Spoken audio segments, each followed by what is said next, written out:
welcome back, everyone. Welcome back to another week, another edition of the Sparkling Tuna Cup, the STC week number 73. I'm of course Showside VIP, and with me I'm joined by these amazing players, the people in the chat, and by my plushies as well. Welcome one and all to your weekly dose of Open StarCraft. Of course, we do host the Sparkling Tuna Cup every single week, and we are here with our first matchup of the night. Exclamation mark be in the chat if you guys want to have a look at the bracket yourselves. The bracket is live, the bracket is stacked, and we have our initial ZVT. Let's go. Let us go. As a reminder as well, this event is hosted on the PTR, as it has been over the past month of play. We've been hosting as many events as we can on the PTR to test, to provide some feedback, and for our pleasure. It's beautiful, and here we go. We're jumping in, and spawning in the bottom left-hand corner of Snowpiercer, we have the Red Zero player. The Red Zero player from the land of the UK, representing the Platinum Heroes. It is Eva. I love his name. I appreciate his name here on the PTR. It's beautiful. And spawning in the bottom, in the top right-hand corner of Snowpiercer, we have his opponent. We have the American Terran player, the Blue Terran representing the Blue Terran representing his team Hyper One. It is Hyper One himself.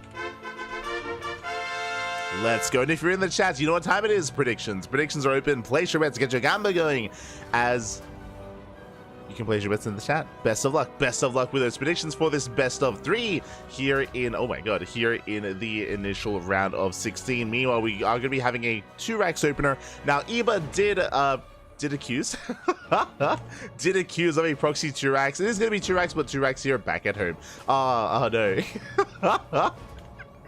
What can I can't. He's so mean. So Hyper One, of course, he's the owner of Team Hyper One, which, you know, is the team that does has Hon Mono 3-point as well. Eba, he's going for Hon Mono, papi. Oh my god. It's over.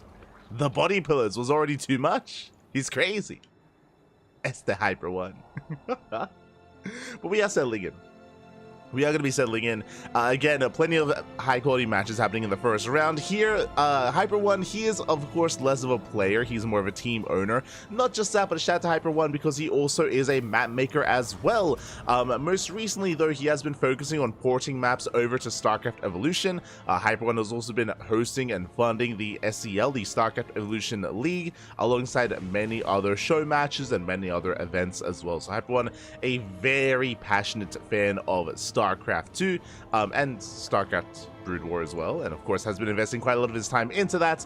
Also, shout out to Hyper One for actually competing in Sparkling Tuna Cup for one of the very first times as the Reaper does a poke in towards the natural base, but alas, the Queen will zone that away. Overlord also confirms the 2-racks Reaper opener. Alas, I say 2-racks, it is a 3-racks. 3-racks mass Reaper here from Hyper One. Very aggressive opener here. The downside, I would say, is that we are on Snowpiercer. It is a very large map, very long rush distance by ground. Takes a long time to get across the map, and so far, eBay, he is holding his own. Eba, he is holding on. He does deflect the initial Reapers. We do have the Reapers amassing up behind this, and I believe we have not lost a single one yet. Yes, so far the Reaper count is solid. It is slowly building up over time, and ideally, Hyper One, he wants to pick off some creep terminals, wants to pick off some queens, wants to delay the 3rd base. Speaking of creep is going to be shut down. Meanwhile, Eba, still on 2 base, is going to be going for a faster Evo Chamber as a response into a lair. Oh my god, okay. Lair into Evo Chamber. With this, we can rush into plus on melee, plus on carapace. I'm curious as to the purpose of the lair and whether we decide to go into something crazy like Mutaplay or into a Nidus counterattack all in. But now the Queens are still keeping up, and is there even a cliff? Okay, there is a Reaper cliff into the main, just making sure. Just ensuring that that is the case. Reaper production is continuing. 3rd CC behind this. Hyper One is trying to transition this into the mid game, into a 3rd CC. But what I'm most curious about is the lair. Is this for Drop Lord? Is this for a Nidus Worm? What exactly is the plan for Eba? Yeah, that's a lot of Reapers. For the time being, we have +1 carapace on the way. A scan reveals the lair timing. Very important here for Hyper One. He does get eyes on the Eva Chamber, on the lair as well. I'm sure he's also thinking of potentially either Mutaplay or potentially Nidus Worm as well. We'll see how Hyper One does respond As for now, it's going to be extra gases and a roach warren. Okay, so extra gases here. And oh my god, with that fast layer, I was curious what it was going to be for swarm host. Are we are we feeling swarm host here? I'm curious. As the infestation bit's on the way, meanwhile, that is a massive amount of reapers. 11 reapers here for Hyper 1. Jesus. Does get another one of those tumors. Hyper 1 pulling back. Scanning once again. He's checking. He does confirm the extra gases, but he's trying to figure out what exactly is going on. Again, could be something like fast hydrants. Oh my, he's rushing into a hive. Wait, what? Okay, so it's not going to be swarm host rushing into hive tech instead. Meanwhile, can he get there? The first queen may just go down. The queens are getting low, running out of transfuse. One drone goes down. There we go. Queen falls. One of the queens does fall. Mass Reaper wreaking havoc, getting 4 drone kills. Very nice big ups here by Hyper 1. Big ups so far. Hive on the way for what? For Adrenal? Ultras? We can't afford Ultra. Viper? I'm trying to figure it out. I mean, if we're investing into Roach production like this with Roach speed, I would imagine if we're rushing into a Hive, it would be for a Viper's question mark. But even then, they don't really have a place right now. Is it just for fast Adrenal? I would imagine. Question mark? We'll see. we'll see, Happy. We'll see. Oh my god. As the Overseer does dip in. Gets a full scout, gets eyes on the 111. Gets eyes on the eBay upgrading as well, I believe. Yeah, eBay did confirm. Under attack. And it is for the Ultra Cavern. Okay, we have our answer. eBay rushing into Ultras. Now, it takes a while for this to really get going, just because you do require those Ultra upgrades. Likewise, we're going to be lacking any melee upgrades as well, just Carapace. So the Ultra is going to be tanky. They won't be doing the most amount of damage, but I guess this early on, there won't be any ghosts, so potentially could do well. The boy's being pulled. Another drone goes down. So far, Eva, he is keeping up. He does force back those Reapers once again. Ultra Cavern on the way. Extra gas is being taken. Hyper 1, I believe, has yet to confirm what's going on. No, never mind, he did confirm the Hive at least. He's moving out with his double drop. Does move out. Kindness plating is on the way. No Adrenal. Plus on melee, let's go. I'm ready for the plus on melee things. Ultras even. As we do get the double drop into the main, but Roaches are in position and a lot of those Marines already go down. We can at least force a cancel on the 4th. Up! Oh my god, that was a kill, not a cancel. Big pick up here, nicely done by Hyper 1. Back at home, his third base now finally going to be landed on location. Can now be saturated. Still saturation's a little bit lacking and the Ultras are on the way. 3 Ultras in production. Kind of splitting almost done. Reapers, a bust into the middle line. Drones are being targeted. Not bad. 2, 3 workers so far. Reapers are cleaned up. The drop coming back in. He wants that hatchery. But when the Ultra is revealed. Additional Hyper 1, he didn't scout earlier, wasn't fully aware, but now is aware fully of the Ultras. Ghost Academy immediately as a response. But it's just now started, and here comes Eva. Let's go. We have 3 Ultras, 1 in each lane. Eva is moving out. And what kind of setup do we have back at home? We have 2 tanks covering the 3rd, but not much covering the natural. Our last tanks are headed towards the 3rd base. Oh my god! They get their swipes up. Marines do get picked up. Yeah, they're going straight for the natural. The tanks are not here. The depot does fall. The Ultras, they bust in. The boys are being... No! The boys are being pulled into the Ultras. And a lot of SCVs are going to be going down. Ay. They try to force some awkward Sim City, but they all just fall. GG, well played. And Eva takes game number 1. Whew. GG. GG, well played. Will take the first game, and with that, takes the lead in the series. Does take the lead in the series. We will soon be jumping into game number 2. Oh my god. Just catching up. Is this the same Hyper One who was in Twitch chat the other day? Yes, yes. Hyper One is Hyper One. There you go. Again, is a map maker and likewise has invested quite a lot into StarCraft Evolution, into SEL. Oh.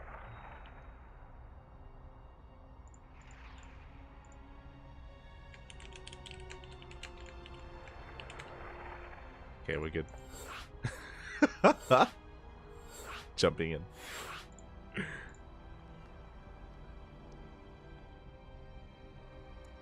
Just catching up in the chat. Also, shout out to those, of course, from the Americas that are competing in this event, like Hyper One, for example.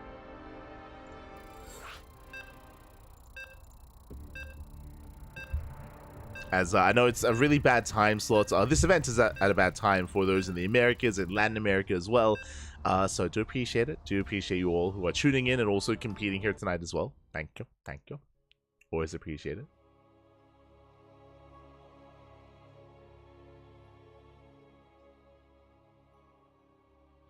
The infamous 3 ultra timing. True. Exactly. It's terrifying. Oh my god. Perfectly lined up. As we're getting into game 2 and spawning in the top right hand corner of Hecate, we have the American Terran player, the Red Terran, representing Team Hyper One. It is Hyper One. Oh, that's not correct. Hold on. there we go. And spawning in the bottom left hand corner, we have the blue Zerg player from the land of the UK, representing the Platinum Heroes. It is Eba. Let's go. And we have a very fast SUV being sent across the map, and I would imagine we are setting up for a proxy? Question mark? The SUV has arrived. No, okay, never mind. It's going to be the first Rax back at home. And is he going to try to force the unnatural natural? Okay, Hyper One, you have my attention. Let's go. SCV is in position. It is going to be a gas first. Gas into pool out of Eba as he does get eyes on the SCV. So he's going for a more delayed expansion, intentionally so. Most likely as a response to the SCV being on the low ground. Drone now gets sent out. Hyper One is on the chase. And Eba doesn't get it down in time. Up, he does. He does get his natural base. So there's a bit of a give and take here. On the one side, similar build, 2-Rax Reaper, maybe 3-Rax Reaper, but regardless, Mass Reaper here from Hyper One. Just like the previous game, his goal here is to delay the third base and to contain the Zerg on 2 bases while they get into a third behind this. On the flip side though, because of Eba's build, because of the faster gas, this means faster link speed. This also means, yep, he's staying in gas, Bane Bust. This should be a Bane Bust variation, and this is a relatively common response to a 2-Rax Reaper. Once Link Speed kicks in, Reapers, they lose map control, so Lings, they just shut the Reapers down, and then BAM!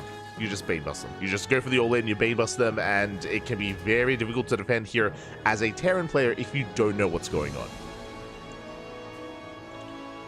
So the Reaper moves out, and it's going to be on Hyper One to scout the main and to prepare back at home. How do you prepare? Bunkers. We're going to need bunkers as a transition here to try to survive, try to hold on. Hyper One already has a piece of the puzzle. He already knows that the hatchery is late.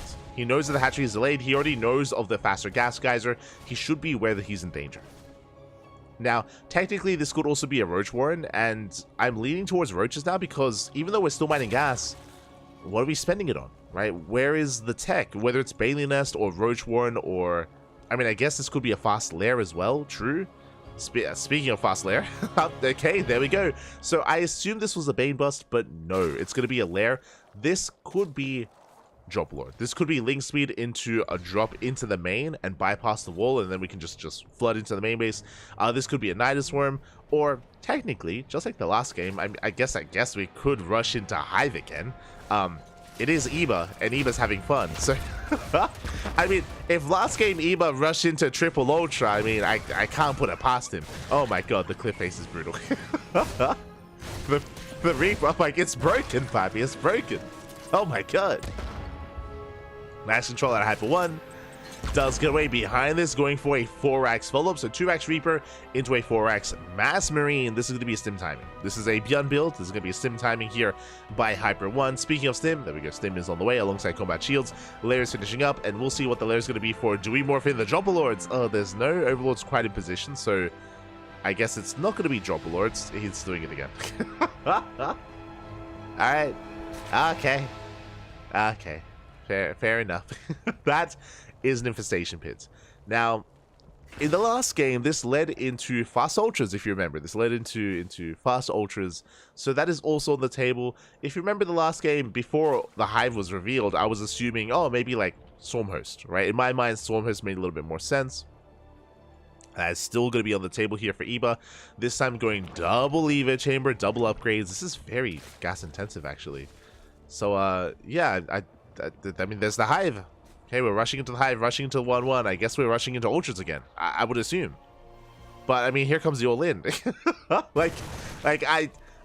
think Eba might just be dead. He has nothing. He has no Baneliness, no Roach Warren, no nothing back at home. There's a cancel, and here come the boys. Hyper One doing the best Honmono impression here. And Eba, he has been insanely greedy. I mean, rushing into a Hive like this is insane.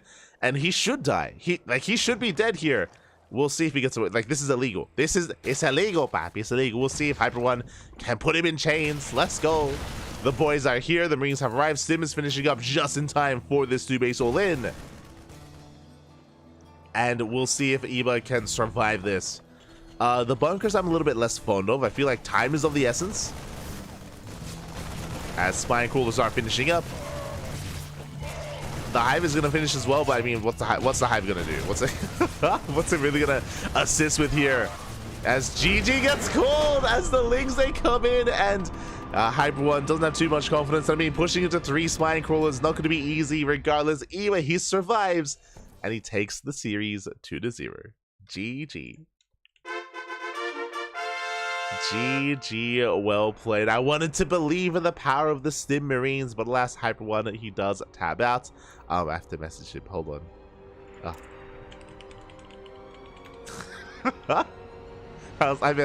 Honmono, is that you? GG, well played. Eba, he will take the series, rushing into Hive in such a odd manner, and unfortunately we didn't quite get to see the Ultra Rush that he was working towards. Regardless, congratulations here to Eba as he does advance on into the next round, and now we can catch up on the bracket itself. Oh boy, let's go. Well, I gotta message some players.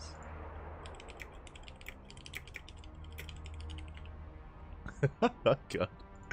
But exclamation mark B in the chat, of course. And do we have any updates? We do. Oh my god, we have plenty of updates, and this is the reason why I don't want the series. I mean, 1, to feature Hyper One, of course, but 2, because up next we have our next series. Nickrak takes down Cos Phoenix 2-0, and up next we have Eba versus Nickrak.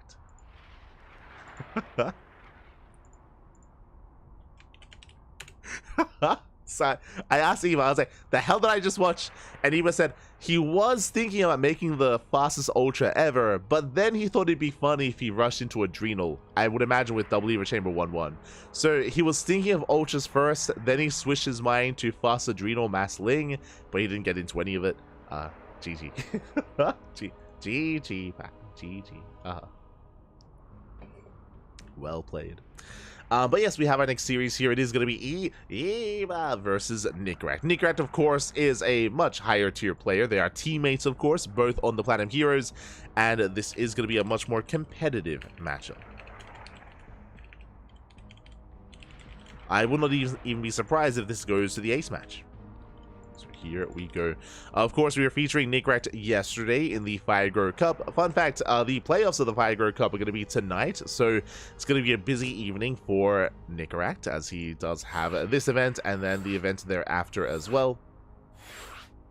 So a lot of matches, a lot of StarCraft is ahead of us. And you can hear the beeps. We already have our next series. We are jumping in. Vetoes are done. Meanwhile, other updates here. Honmono takes down Zerg Tannis 2-0. We have Goblin takes down Captain Fish 2-0. And we have Goblin versus Honmono going on in the lower half of the bracket. So they're currently mid-series. Best of luck. Likewise, we have Rebellion versus Hacker is top. Gerald versus Hatsu. Demi versus Farmy. And Krystianer waiting for the winner of Lynx and Brushing Guy. Or Brushing Guy. There you go. But now we can focus on our next series. We can focus on our new TVC. And spawning in the top right hand corner of Snowpiercer, we have the red Zerg player. Oh my god. Going for a 15-15, representing the Platinum Heroes, it is Eva. And spawning in the bottom left-hand corner of Snowpiercer, we have the blue Terran player representing the Platinum Heroes as well. It is Nicaract. And if you're in the chat, you know what time it is. It is time to get your Gamba going. In the previous series, there was a clear favorite. Here, I would say there's a little bit more ambiguity as to who is going to take the series and who will advance on into next round. So best of luck. Best of luck in the chat as we do embrace the quarterfinals. Meanwhile, similarly to the previous series, Turax Reaper here out of Nicaract. Nicaract, he is quite fond of being very aggressive in this matchup. We did feature Nicaract against Young Yakov and GG Machine last night, and we saw just hyper aggression. We saw 2 base all-ins, we saw 3 base all-ins, we saw 8 Raxes, we saw 5 Raxes on 2 bases, we saw 2 base BC rush. There was just nothing but aggression from Nicaract, and he does quite well with it. He does quite well. He can catch Dirt players off guard, especially if they're being a little bit too greedy. But for the time being, just Turax Reaper. And as we mentioned before, the purpose of this build is to gain map control, is to contain the Zerg player, is to deny the third base for as long as possible, and disrupt the Zerg player's build. Is designed to disrupt, and this transitions into a 2-1-1 into a stim timing thereafter. Typically. As we are going to be settling in, and Reapers are soon going to be on the way.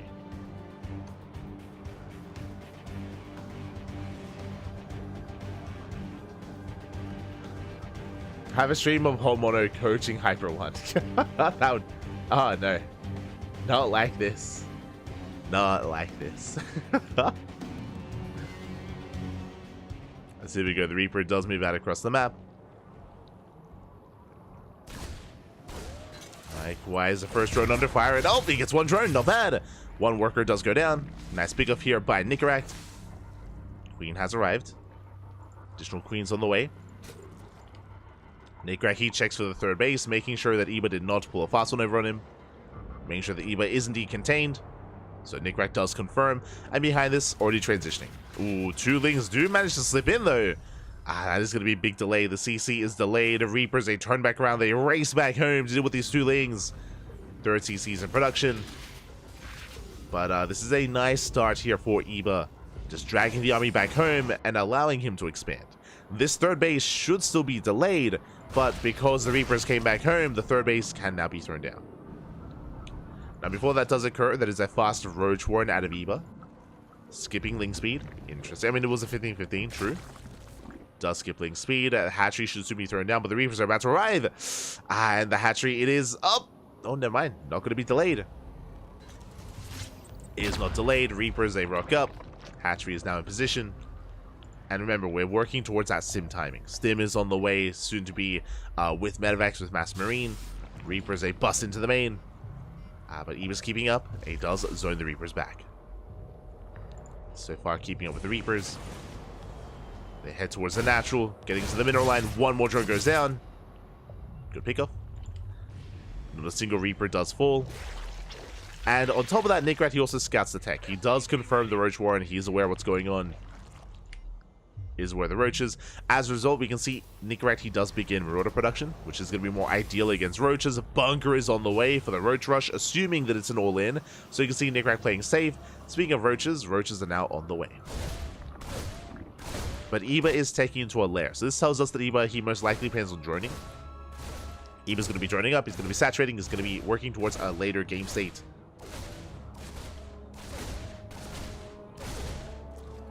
But is still investing into a decent chunk of roaches. Will at least zone back the Reaper.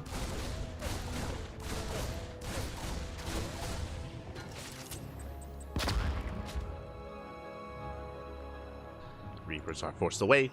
From here, Eba, he can gain map control, he can move out, he can threaten an attack, and try to force an overreaction here from Nicaract. He can try.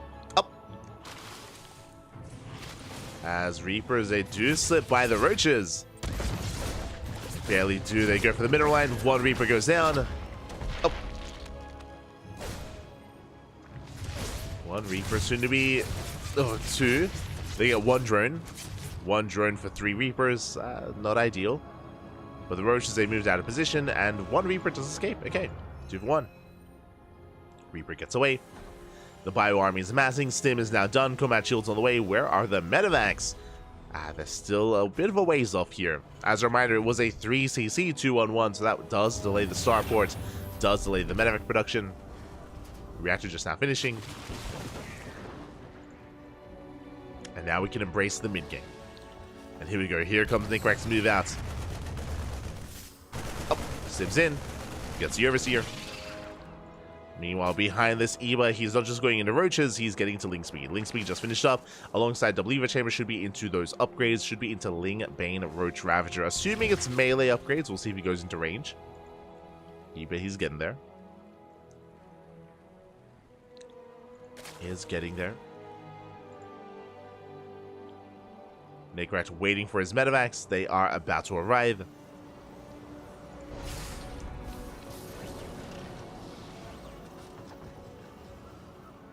Waiting for that moment. Here we go. There's the Unsiege. Here come the Medivacs, and now we push.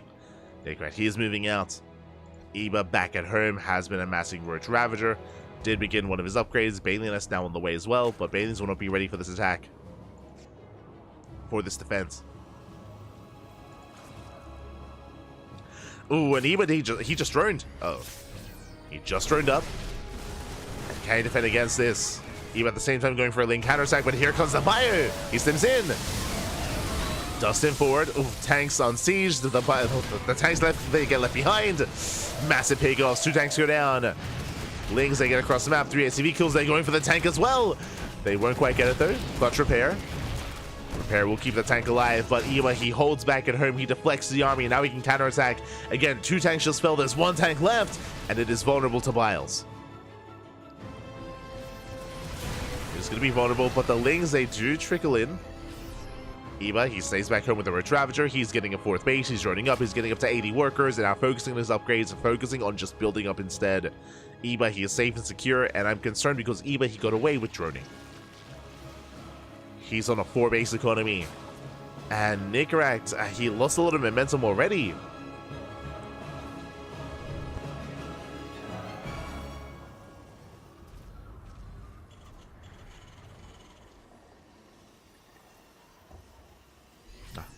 Did lose momentum. Now he's moving out with a double drop. Get into the rest of his Raxes. I believe an 8 Rax setup. For now, 6. Oh, wait, no, 8, yeah. He is going to be 8 Raxing here, at least initially. Taking extra gases. Denies the 5th. Bailing speed has yet to kick in, but Nickrak, he does scan. He does get eyes on the 4th. Does confirm full saturation. And he's trying to be active. Moving out with another double drop. But I do feel like the longer this goes on, the worse it's going to be for Nickrak. Just because Eba, he was able to join up so quickly. Hive has completed. From here, Eba can embrace Adrenal, embrace Ultras, Vipers. Adrenal's on the way, Ultra Cavern as well. And yes, going for all 3, of course. Eba is attempting to expand, and these bases are quite spread out. The creep is lacking. But so far, Eba is keeping up.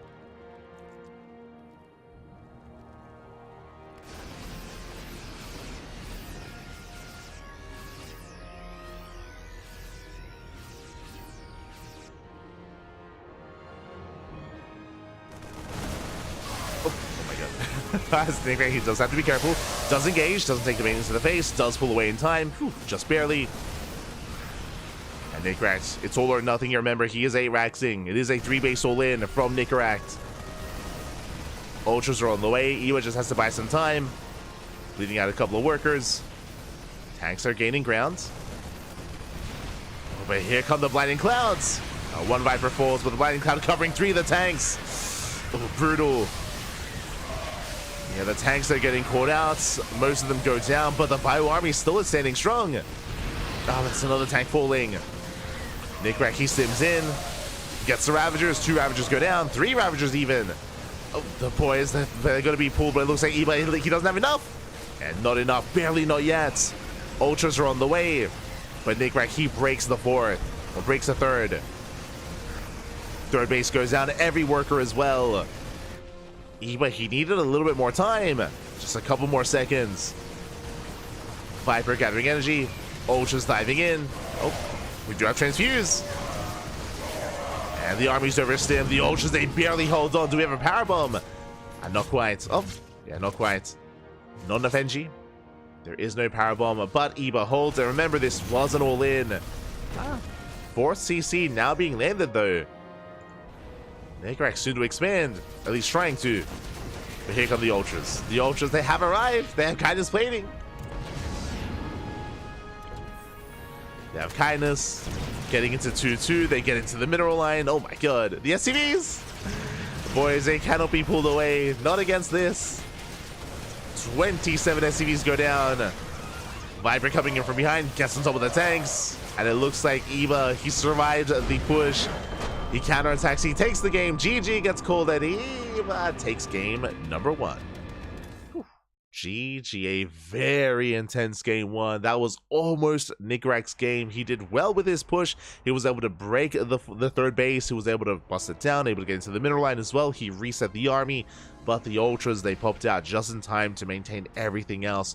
Even though Iba lost an expansion, it was not enough. Nickrack, he was hoping for more. He was hoping he could break Iba then and there, but the last he had to pick up, he had to get the hell out of there. He could not contest against those Ultras, and GG. GG, well played. Whew. They came out just in time, and Iba takes a lead. Iba does take a lead, and now we are getting ready for game number 2. Whew. GG. Getting ready for that second game. And I'm curious what map we're going to be loading into. I'm curious what build Nickrack decides to embrace this time. Again, the initial move out of Nickrack just wasn't quite able to do enough damage. I'm referring to the initial double tank push, where he lost both tanks, where he was forced to pick up, and where Iba got away with joining up to 80. Did allow him to rush into Hive the way that he did. And it looks like we have our next map. It's going to be on Ultra Love. Here we go.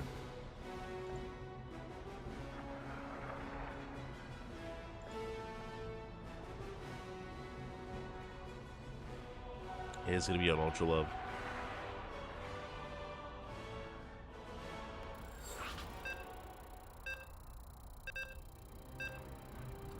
And I'm hoping for an ace match. I'm hoping we can bring it here to game 3, but the pressure is now going to be on Nickrack. Oh boy. Here we go. What I will say though is that this map is a lot less open. There are a lot more choke points on Ultra Love as well. So I do believe that if Nickrack were to be aggressive here once again, he could have some more success on a map like Ultra Love. But we'll see. We shall see. So we're getting into that second game. And spawning in the top right hand corner of Ultra Love, we have the red Zerg player from the land of the UK, representing the Platinum Heroes, leading the series 1-0. Odamas, one more game is all he needs to advance on to the semifinals. It is Iba. And spawning in the bottom left-hand corner, we have the blue Terran player, also representing the Platinum Heroes. Down in the series, though, the pressure is on. It is Nickrack. Here we go.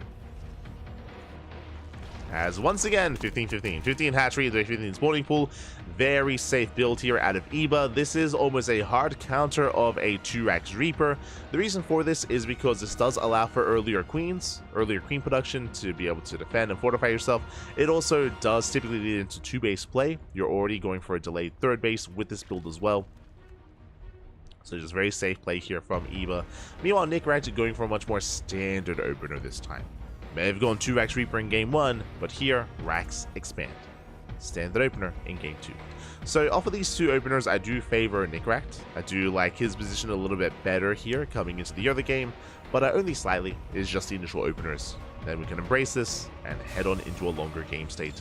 Also, with a 15-15, because your gases are so late, this usually leads into roach play. That's why we saw roaches in the last game. Doesn't mean you have to commit to pure roach. You know, Eva eventually got into Link Bane Roach Ravager into Ultra last game, so we could end up in a similar scenario. But in the early game here, we have slowlings, no speed.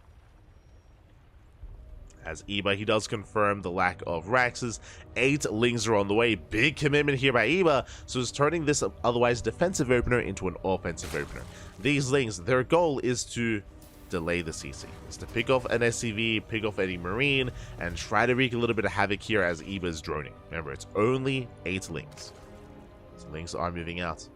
Behind this, Eba is droning. Eba is going to be eventually taking his third base, and again, most likely working towards roach production.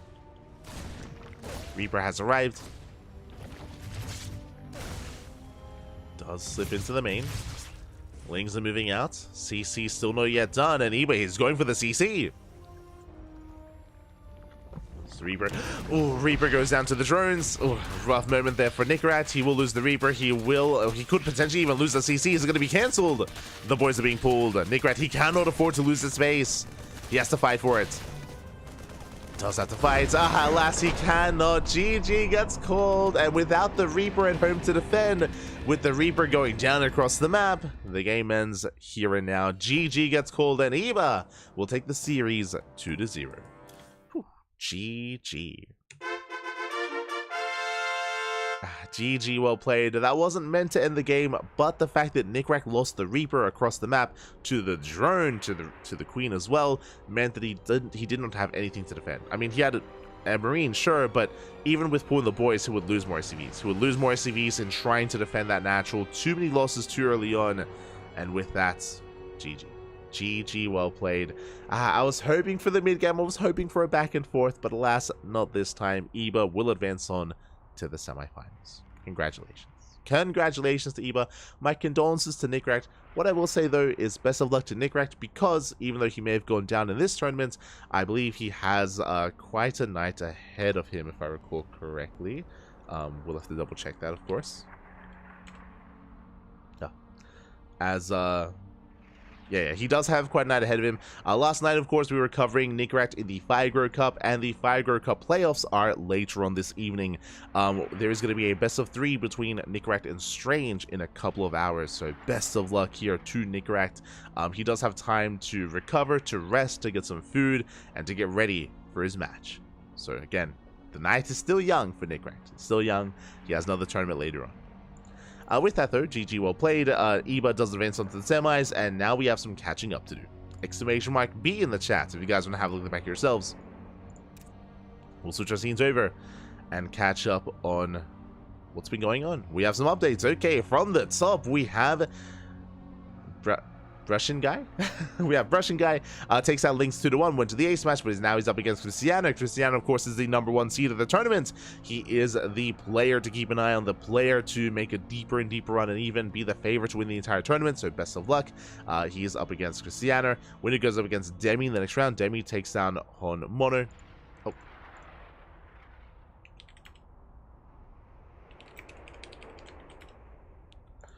Demi takes down Farmy 2-1, waiting for the winner of Krystianer and Russian guy. Meanwhile, Eba waiting in the semifinals already.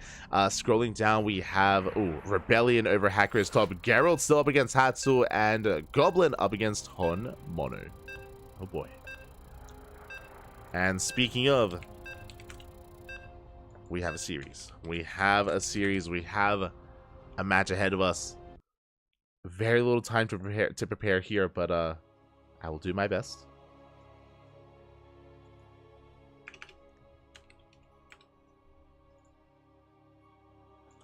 We are jumping in mid-series into the ace match. Oh boy. Let's go. We are jumping in mid-series here, and spawning in the bottom left-hand corner of Amygdala, we have the Croatian Protoss player, the red Protoss representing the Platinum Heroes. It is Goblin. Not Eba. And in the top right hand corner we have the blue Terran player representing Team Hyper 1. It is Hon Mono. Not Nickrat. I do apologize for the intro saying the wrong name. I just very quickly jumped into this series and wasn't fully prepared for it. I do apologize for that. But yes, it is going to be Homeowner versus Goblin, and we are in the ace match. I don't know what happened in game 1 or game 2, but we're here in game 3, and one way or another, the game is about to end. Now, Homeowner, he does thrive in TVP. This is his best matchup, and if you've watched Homeowner before, you'll know what I'm about to say.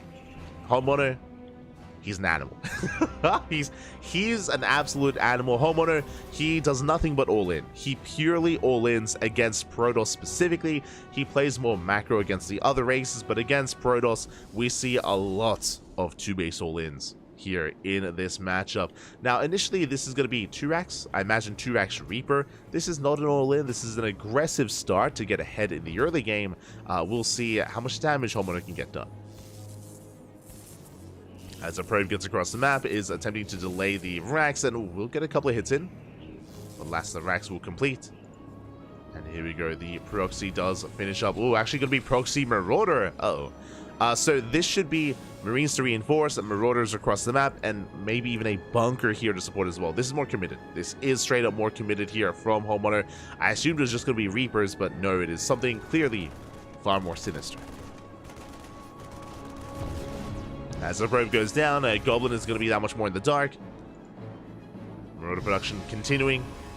And so far, Goblin did go for a regular gate expand. Now, I don't know if Goblin is familiar with Homeowner, I'll be honest. I mean, Homeowner, he is, of course, of a different region, and Homeowner is active in the online tournament scene, but Goblin is not.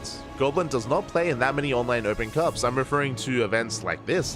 I mean, I could be mistaken, but I believe this is Goblin's debut. I think this is the first time he's playing in Sparkling Tuna Cup. He doesn't play in Tenacious Turtle Tussle. I don't think Goblin plays in too many like Pigosaur Cups or Stego Monday events or anything like that. He does play in the European events, but Homeowner does not. And there we go. He does scout. He does, kind of confirm. The Zelnaga did get eyes on the Marines at least. And here we go. The Adept gets caught out. Massive catch. Oh, does shade away. Barely shades away in time. Pylon under fire. Bunkers are being thrown down, but Homeowner, he wants more than that. He wants to bust into the main. The boys are being pulled. Yeah, the probes have arrived. They get us around, and they do look down the SCVs. They try to at least. Homeowner, he's kiting back. Bunkers halfway done, but Marauders, they get surrounded. And one Marauder gets caught out.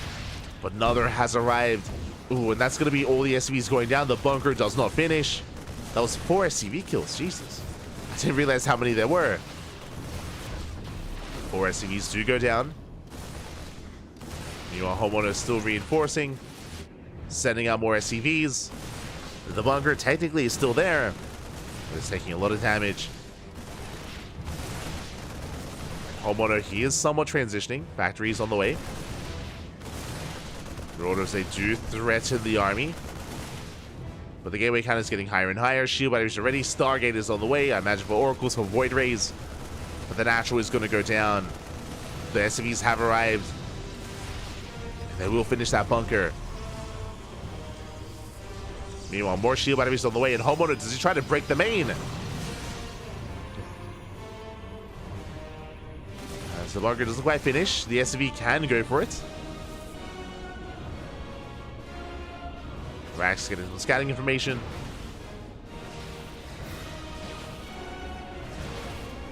There we go. The bunker does now finish.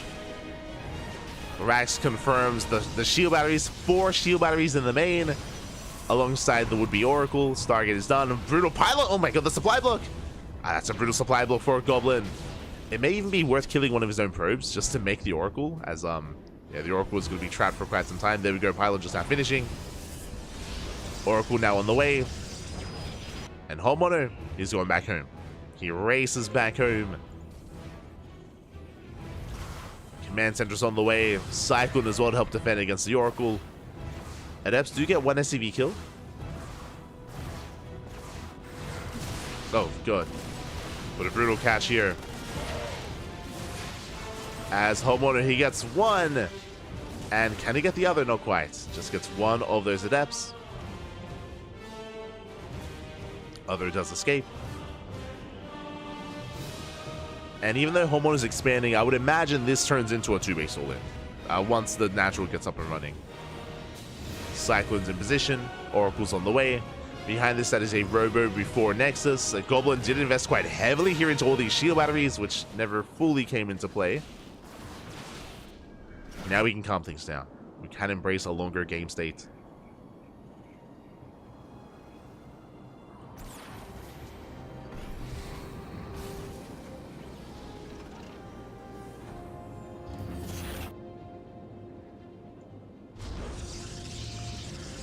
Goblin securing himself.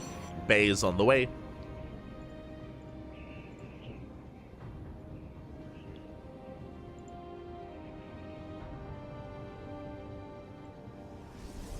we go. Goblin is playing in Elite Leagues? He is.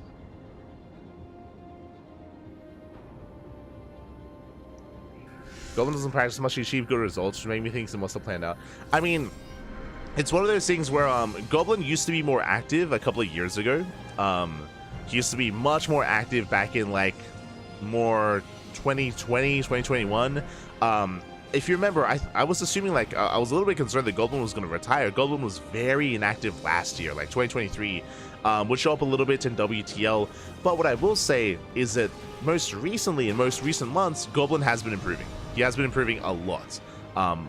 We have seen Goblin kind of spike up in results specifically. I'm referring to like the past like 3 months of play, has been getting better and better results. So it's been really cool to see Goblin become more active. Goblin was looking very impressive in the most recent season of WTL. In the most recent season, was looking very, very solid. So it's cool to see Goblin being active once again.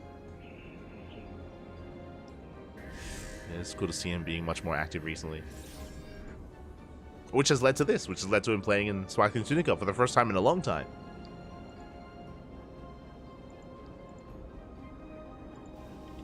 Which we really do appreciate. From here, Homeowner getting saturated on 2 bases, building up more tanks. Stim is on the way. And again, if you are familiar with Homeowner, I wouldn't be surprised if Homeowner pulls the voids. We're building up currently on 2 bases, and we'll see how much Homeowner has exactly when he does move out. Meanwhile, Goblin, he is rushing into Colossus first before the 3rd Nexus. Goblin is playing very safe. Scan, I think, just barely caught the tail end of that Colossus. So Homeowner is aware. Stasis traps are being thrown down.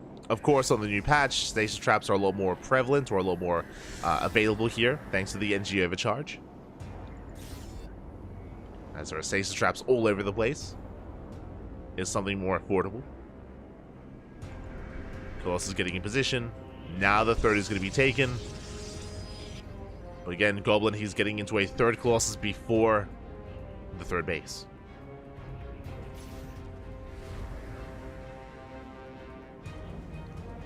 Is he able to rival pros? I mean, I would say Goblin is a pro. I mean, I guess it depends on how you do categorize, but like he's salaried, right? Like,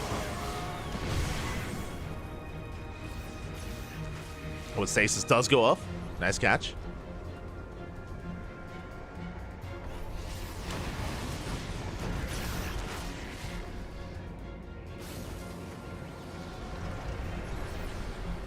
Homeowner gaining ground, no 3rd base.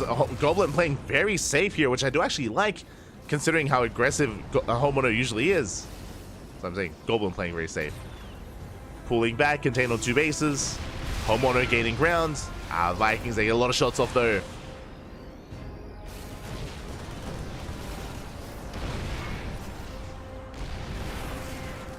Do get a lot of shots off. Pylon goes down. Oh, Jesus. That's like 8 shield batteries on the way. Let's go. Stasis goes off once again. Solid stasis traps. Oh, but Goblin takes a lot of hits. Colossus are getting low. Tanks are getting ground. If it wasn't for the stasis traps, I mean, Goblin would be in a lot of trouble. Tank boys once again. First Colossus may just barely go down. Liberator has arrived. Colossus barely survives. Shield batteries, they're finishing up. And again, that's a lot of shield batteries. Here's a lot of shield batteries.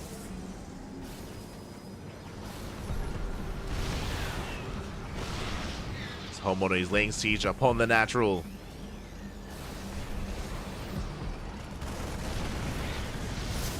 Getting within range. And there's a lot of shield batteries to work through. There's just a wall of shield batteries here. Let's go. Vikings, they get extra shots off, and this is looking rough here for Goblin, just because of how low the Colossus are. All it takes is 1 or 2 more volleys, and these Colossus are going to go down. Vikings are looking for an opening. Shield batteries are buying time. Nova goes off. Let's connect with one of the tanks. But here, Goblin, he's running out of shield batteries. It's the final shield battery falling. And now he's pinned against the wall. And here comes the freedom. The freedom is here. Disruptors are stuck on the high ground. The boys are here to repair. Let's go. Nexus under fire. Oh, there it goes off. It does go off. The SCVs, they do overextend for a moment. But alas, the natural goes down. A Goblin is down to a 1 base economy. And eventually he's going to have to try to break out. Oof. Otherwise it's going to be over here and now. Homono might just have too much. Again, welcome back to the Tuna. And here we go, the boys are being pulled. This is it, this is Goblin's moment. Nova goes off, good connection. But pushing into the freedom zones, it's not going to be enough. As Goblin, he gets shut down. Homono cleans us up, GG gets called, and Homono will take the series at 2-1. GG. GG, well played. I was praising Goblin for playing safely against Homono. Remember, Goblin, he didn't even take a 3rd base. He was rushing into Colossus first, which I think is a good call. But as we saw, alas, unfortunately, he didn't really have much support for those Colossus. He had 3 Colossus, but not much to help defend against the entire army, against the Vikings specifically, against the Liberators as well. As Homono, he slowly encroached upon the bases here of Goblin and slowly choked him out. GG. GG, well played. Ooh, Homono does take the series and does eliminate Goblin. Congratulations here. And with that, we're getting ready, or we may as well have a look at the bracket and figure out where we are. I do appreciate Goblin making his return again for the first time in a long time in Sparkling Tuna Cup. Kuro was letting us know that Goblin last played in 2022, so it's been a couple of years. It's been a couple of years since Goblin played in our tournaments, but hopefully this does mark his return. As we mentioned before, Goblin has been playing in some Elite Leagues recently as well. I mentioned that Goblin has been more active as of late, and hopefully that activity rises even more and we get to see more of Goblin and we get to see his rate of improvement. He has a lot of potential as a player, and I do hope to see more of him as we are getting ready for our next matches here. We have Krystianer. Krystianer is going to be going up against Demi in the quarterfinals in a PvZ. Winner goes up against Iba. Meanwhile, Gerald takes down Hatzel 2-1. Oh my god, 2-1. Crazy. Does go to the ace match. Very impressive stuff there out of Hatsu, but Gerald does take it in the end. Likewise, Rebellion takes down Hacker's Top, also went to the ace match as well. The round of 16 has concluded. The round of 16 has concluded. You know what that means? That means we can zoom in and focus on the top 8. Here we go. We have our top 8 here. We have Krystianer, Demi, Iba, Geralt, Rebellion, and Homono. Oh boy. We have our top 8 players.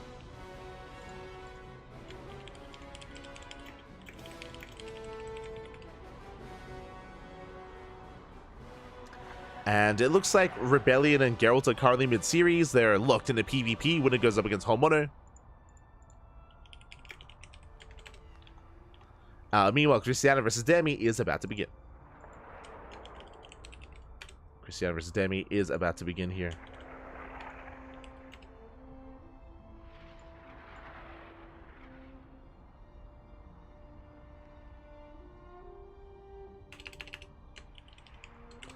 As we do set up for it and get things ready. So it is going to be a PvZ. Most likely this is going to lead into the upper semifinals, maybe the lower semis. One or the other.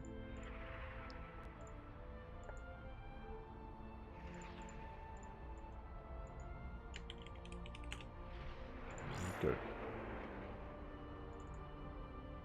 As vetoes are done and we are jumping on in.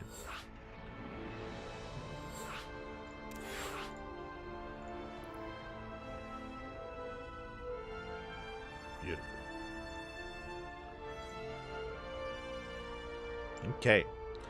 We have our match ready for this and ready for us. And this is going to be an interesting one. Again, Krystianer, he is the #1 seed of the tournament. Krystianer, he is the Prince of Poland. He is the Tuna himself, if you will. Krystianer has been known as. He has won the most Sparkling Tuna Cups out of any player in the world, more than Beyond, more than Nightmare, more than any other. He's got a lot of wins under his belt, but at the same time, Demi, he's not a tuna. He's a shark. He's the shark of the sea. Demi, he's an animal. He is known for his muta play. He's known for being quite aggressive and very stylistic in this matchup. We've seen a lot of Ling all-ins. We've seen a lot of 2-base into 3-base muta, into mass muta as well. Demi can definitely punch up. We've seen Demi pop off, even defeat players of the caliber of Nightmare in the past. We'll see if he can pull off another crazy result, crazy upset. Coming into this, I do favor Krystianer, but I do also know that Demi has it in him to take maps and to take series. So here we go. We are getting ready here, as game 1 is going to be on Ley Lines. Looks like our players need a little bit of time though before we dive in. Here we go.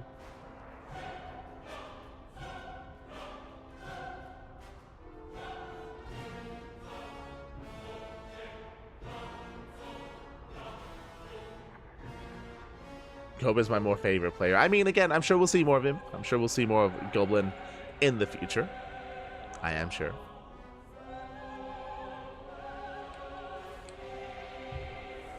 But it looks like our players, they need a moment here before we jump in. So we might just go on a short break. Might just go on a very short break. Take this moment to hydrate your hydras, get some water, get some snacks. And we'll be back shortly here with our next series with Krystianer versus Demi. Be back soon.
Welcome back, everyone. Welcome back to the quarterfinals of Sparkling Tuna Cup number 73. And this is a fresh best of 3 series. And spawning in the bottom left-hand corner of ley lines, we have the Indian Zerg player, the Red Zerg, representing Match Arena Esports. It is Demi. And spawning in the top right-hand corner, we have his opponent. We have the Polish Protoss player, the Blue Protoss, representing his new team, Offside Esports. It is Krystianer. And if you're in the chat, you know what time it is. It is time to get your Gamba going. As predictions now open in the chat. Best of luck with your predictions. Oh, best of luck with your bets. Whew. As we can settle in, and of course, why does no one have their actual names on the PTR? God damn it! Hold on. We'll just sort out the overlay. Bam. There's Demi. I mean, Krystianer's. I mean, it's Krystek. It's close enough. Sure, short for Krystianer. As bam. Beautiful. Okay. We are settling in. Meanwhile, oh my god, as I was a little bit distracted by the player names, we have a proxy hatchery. I mentioned before, Demi is hyper aggressive. Demi is most likely going to be moving out. I mean, it's his name. True. Demi, if you check out his Wikipedia, his name is Storm Spirit. That is true. For those who are unaware, this is your fun fact of the day. Storm Spirit, he's popping off. Going for the proxy hatchery. And looking to try to go for the all-in. Alas, Krystianer, he does scouts. Oh, he does scout, he does confirm. Does get eyes on the proxy. And is setting up with his gateways. His gateways are on the way. Now, personally, I would love to see a forge. A forge and cannons would be ideal. Oh my god, a third gateway on the way. This is a bit of a messy setup here at the Natural, not gonna lie. But we'll see if it all comes together as the first Zealot has arrived. Again, very important that, of course, Krystianer did scout, did confirm.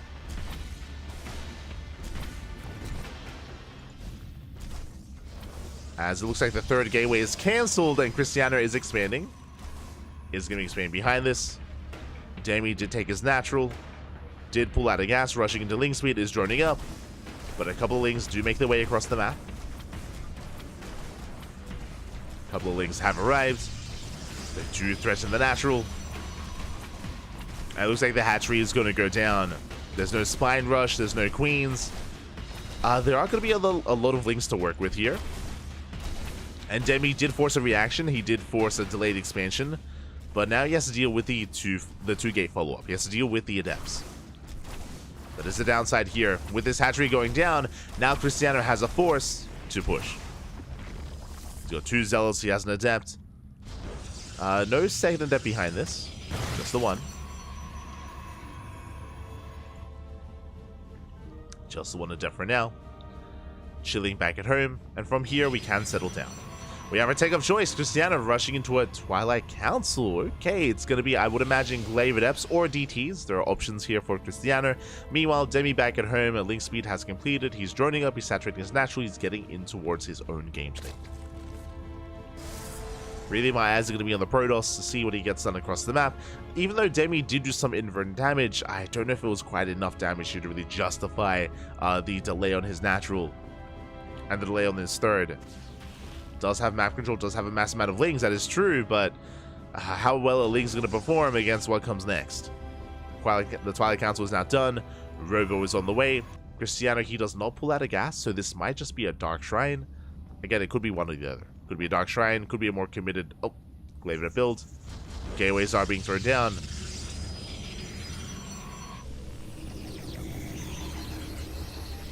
And there it is. It is Glaives. It is going to be Glaives here from Krystianer. He does not pull out a gas. Staying 3-3. Which means this could be that much more committed. Again, it was still just a kind of a messy opener here, so we're still trying to find a way towards that mid-game. Adepts are amassing. And Demi, he does respond with his Roach Warren. Roach Warren is halfway done. Third base also on the way. And we'll see if Demi can survive what comes next. Here we go. We'll see how many Roaches are able to pop out in time. Bearing in mind this is only a 1 gas economy, so there's not that many Roaches going to be available here for Demi. Likewise, we'll see if he can avoid damage, if he can pull away and save his workers. Here we go. Krystianer, he does move out, so the Roach Warren is done. Second gas on the way. Lair as well. That's resources being spent on not roaches. Adepts are spotted. Roach production has begun. And yeah, I was curious. Because he stayed in gas and because there weren't extra gateways, it's going to be glaive adepts into DTs. It was either going to be glaive adepts with 6 gateways or 4 gate glaives into DTs. And we have the answer. So there's going to be layers to this aggression from Krystianer. And Demi has been quite greedy. He did drone up quite heavily. He has to pull the boys away. Evacuates the third. Roaches are building up just in time. But Demi has to be very careful with how he engages. He cannot fight this head on, not yet. He has to build up his roach count. And Adepts, they do shade towards the natural. The roaches are keeping up. The hatchery's taking a lot of hits. Yeah, it takes a lot of damage, and the hatchery is going to go down. Not enough transfuse. Good pickup. Good pickup here by Krystianer. He gets the third and then retreats.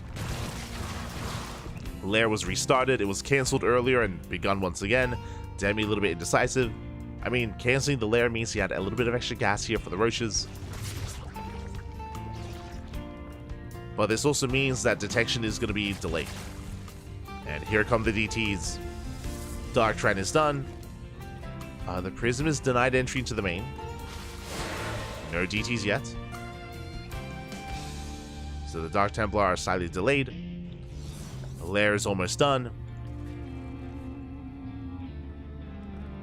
Krystianer back at home, first expanding, taking his third.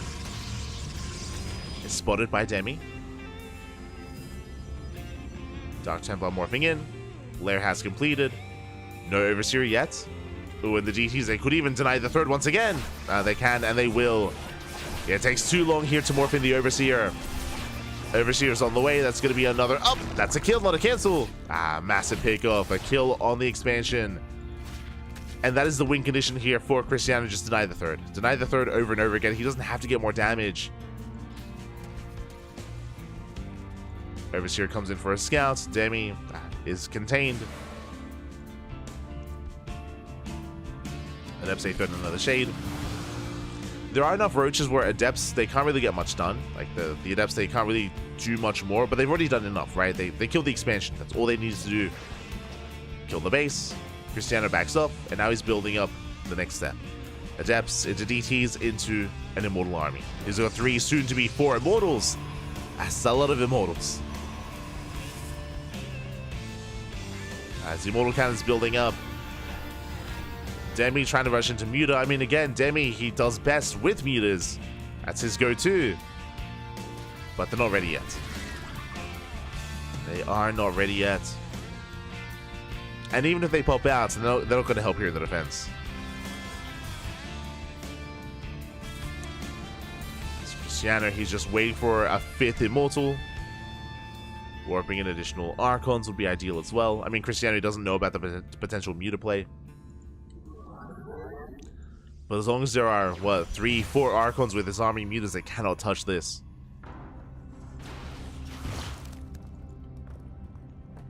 So Krystianer does move out. He is spotted by Demi. Demi is massing up Ravagers, which is going to be necessary here for an attempted defense. Jesus, but there's so many charge lots. For now, they're slow. Charge is not yet done. The slow lots push. Let's go. The slow lots have arrived. I mean, who needs charge, right? It's...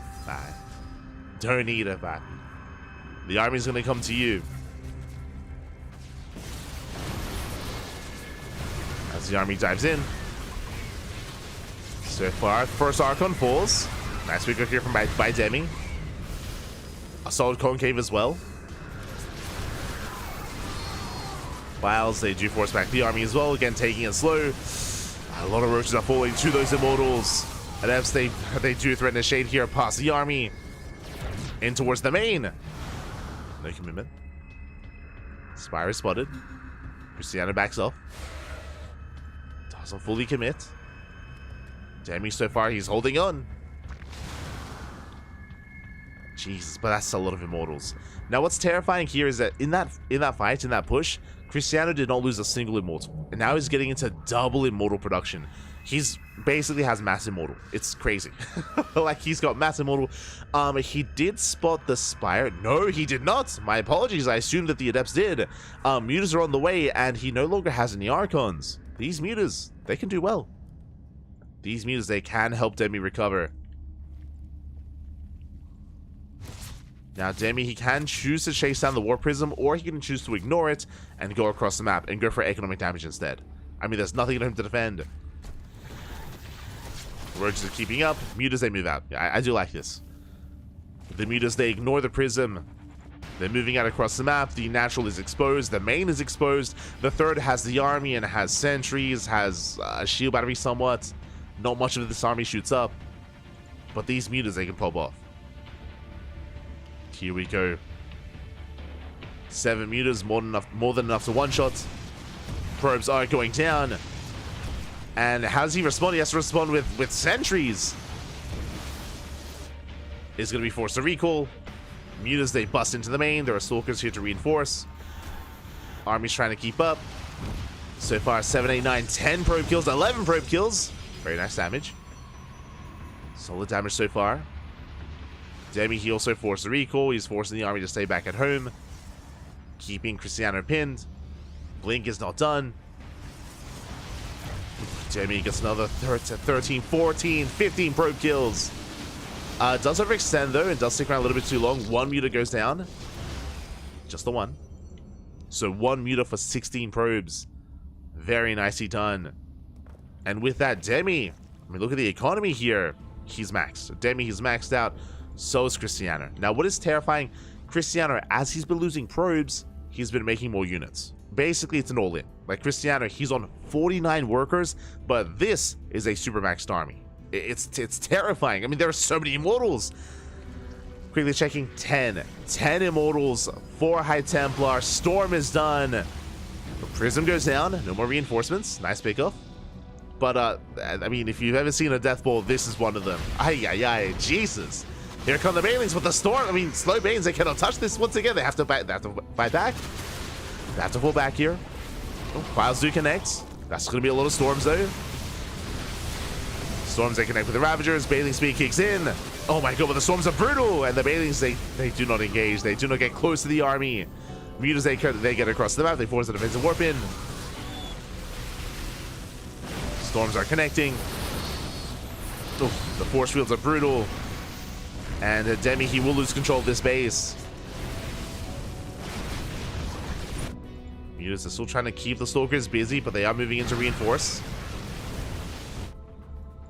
And the Stalker reinforcements have arrived. Demi, he's responding with Mass Muta, but against Blink Stalker, now I'm not so sure about this. And GG gets called. Demi, he cannot stop this army, and Krystianer takes game number 1. Whew. GG.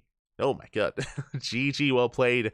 A very intense game, very back and forth as well. There were moments for both players, definitely. There were moments for Krystianer when he came to killing the third base twice, of course. Demi, he was recovering with the Muta harass, but as we did point out, Krystianer, as he was losing probes, he was not replacing them. He was not remaking those workers. Instead, he was making more Immortals, more Blink Stalkers, more High Templar, and his army could not be stopped.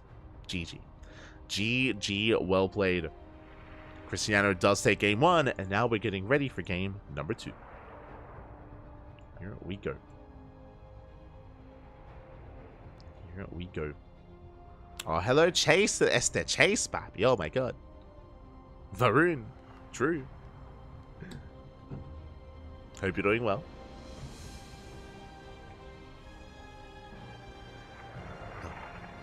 Hope you are doing well.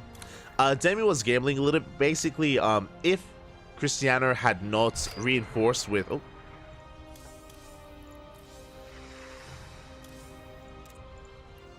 If Krystianer had not reinforced with Stalker, if he had reinforced with more Zealots, or if instead the Stalkers were stuck at home, then the 16 Muta response could have dealt with that army, for sure. Because Krystianer, his main army was running out of Storm. He was running out of Storm. He had no Archons either. He had sentries with his army, minimal Stalker support. So there was definitely a chance there that Demi could have dealt with that army, but he was relying on those Stalkers staying at home. Because they reinforced, I mean, Mutas could not do much. They could not do much there defensively against that army. And here we go. We're getting into game 2. We're getting into... God, they switched places. Wait, hold on. Hold on, Pappy. Hold on. God damn it. One moment. As spawning, there we go, in the top right hand corner of Snowpiercer, we have the Indian Zerg player. Game paused. So we do have a bit of a pause. This gives me some time. This gives me time to set up the player names. Let's go. We got there. But hopefully everything is okay, whether it's a latency issue or maybe, you know, some Uber Eats has arrived, you know, some food has arrived, knock on the door. We are more than happy to wait to make sure that everything's okay. Whew. As we soon jump into game 2.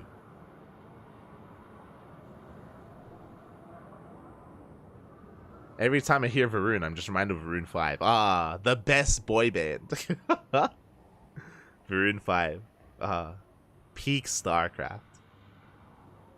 Every time I hear Chase, I'm reminded of the cat named Chase. I'm reminded of Chase from House. That's what I think of. Who also happens to be Aussie. I don't know if that's where you got your ID from, Chase, but that's what I think of. I think of House Chase. Ah. Yeah, good to see. I hope everything's going well. True, yeah. Chase, man. Oh. It's been a while since we've casted together. One of these days, I need to drag you on. I need to cast some StarCraft again. But meanwhile, it looks like the bracket has been progressing, question mark. Oh, it has. Okay, we have the lower semifinals ready for us.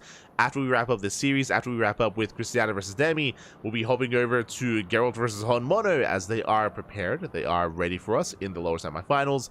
And following that will be the upper semis and then the grand finals thereafter. So we have 3 more matches after this. 3 more matches.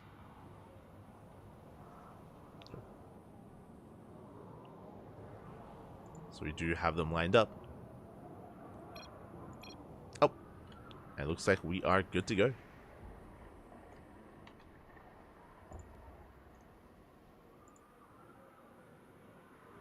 Is Chase that Australian doctor? Yeah. Chase underscore SC2. Doctor confirmed. What's your time zone? AST. Australian Standard Time. Resumed. In Australia, baby. But here we go. We are jumping back in and spawning in the top right hand corner of Snowpiercer. We have the Indian Zerg player, the Red Zerg, representing Match Arena Esports. Down in the series, we'll see if we can bounce back. It is Demi. Isn't it AESC? True. And spawning in the bottom left-hand corner, we have the Polish Protoss player, the Blue Protoss, representing his new team, Offside Esports. It is Krystianer. Let's go. Let's go. As Krystianer is going to be opening up with his gate expand. Likewise, Demi, this time hatchery back at home, no proxy. I don't think the proxy hatch last game really did help or assist Demi too much when it came to the opener and when it came to the starting moments of game 1. So now Demi going for something more standard, more normal. So hatch gas pool here from the Zerg. And now we can settle in. Now, as we load into Snowpiercer, we have spoken about this before, but Snowpiercer is a much larger map. I believe it is the largest map in the new map pool. I'm not entirely certain if maybe Ultra Love is larger, but I think Snowpiercer does have it there when it comes to the largest map. A lot of bases. The center of the map is really interesting, has potential to be opened up when you knock down these rocks, but outside of that, we do have these sort of lanes here towards the right hand side, towards the center, and towards the top side as well.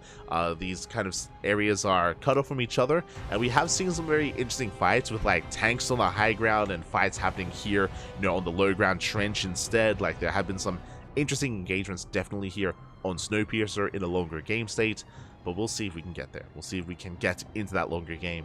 For now, we're droning. For now, we're focusing on our economies. We're calming things down. And it is going to be a Stargate opener from Krystianer. Should be into Oracle. So something a lot more standard here as well from our Protoss. Last game, of course, we had something more aggressive with the Glaive Adepts into DTs, into Mass Immortal, and all the nonsense and chaos. It was crazy. But this time, Stargate into Oracle into a third. Should be a standard game, at least opener from the Protoss. Now, Krystianer, he's very fond of going Mass Immortal Archon in the mid-game. Very fond of that. And most likely that's the direction we're going to be headed. Likewise, Demi is also very fond of Muta play. I mean, we saw the Mutas did well. The Mutas did very well in that last game. They killed a lot of workers. They got a lot of value for themselves as well. They aren't amazing defensively, of course, as we saw, but aggressively and as a harassing force, they can be amazing. That is Demi's go-to. That is his signature move. Is Mutas.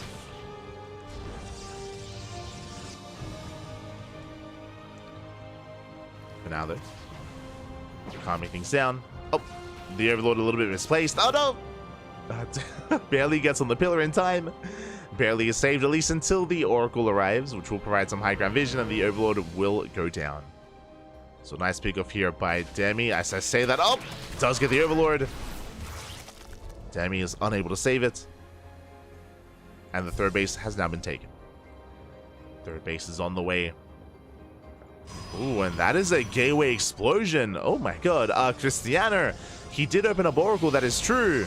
But he did not make a second Oracle. There's no second, there's no third Oracle, just one Oracle into Mass Gateway. Something very different here from Krystianer. My eyes are on you. Behind this, Demi droning. Demi just happily droning up. Saturating, we're reaching towards the 4-minute 30 mark. And we'll see if Demi does go for a safety Roach Warren, if he skips it, if he goes into Lingbane Hydra, if he goes into Lair, into Mutatech. But I'm just waiting for the Twilight Council for Krystianer.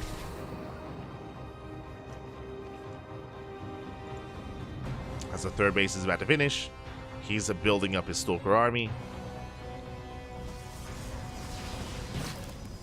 Meanwhile, Demi is getting his +1 melee. On melee on the way. So it looks like Demi is going to be skipping roaches. He's taking gases, but this should be for Lair, and this should be for either Hydra Tech or Mutatech. One or the other. As he's fixated on Lingbane. Krystianer moving out. No, Twilight Council does have extra Stalkers because of these extra gateways. So it is going to be an earlier move out from Krystianer. Has potential. Does poke in. Does threaten the Queens. They come in for a surround, but that's what the Oracle's for. The Oracle does activate his Pulsar Beam. Oh, it's going to be forced back. Stalkers, they hold their own. And do they get on top of the Queens? Queens, they take a lot of hits. They take a lot of damage. Oh, one Queen goes down. Not quite. Clutch ensues. Queen is barely kept alive. As the Stalkers, they move forward. They engage with the Lings. One Stalker goes down. Stalkers are getting so low here. It looks like a second Stalker will not fall. Oh my god. Krystianer. This might just be too much. 22 Lings are on the way. Krystianer, he's breaking through there. We got a second Stalker goes down. But all the Queens fall one after the other. No Queens left, only Lings. And the mineral line is under fire, and it looks like Krystianer, he may have just done a GG, gets called, he breaks on through, and Krystianer with a very, very interesting build, going for a 4-gate follow-up. No second Oracle, no third Oracle, at least he got one towards the end there. But Krystianer does take it 2-0. GG. GG, well played. Demi was gearing up towards a longer game state. He was working towards his lair. He was ideally waiting for either a Spire or a Hydra Den, trying to defend with purely Lings, but barely did not have enough. Congratulations for Krystianer. Bit of an awkward timing, bit of an awkward move out. Did catch Demi with his pants down, and Krystianer will advance on to the semi-finals. GG.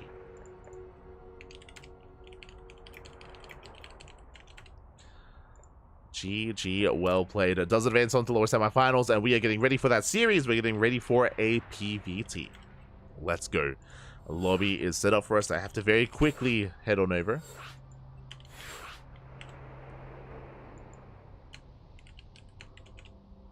Very quickly have to head on over.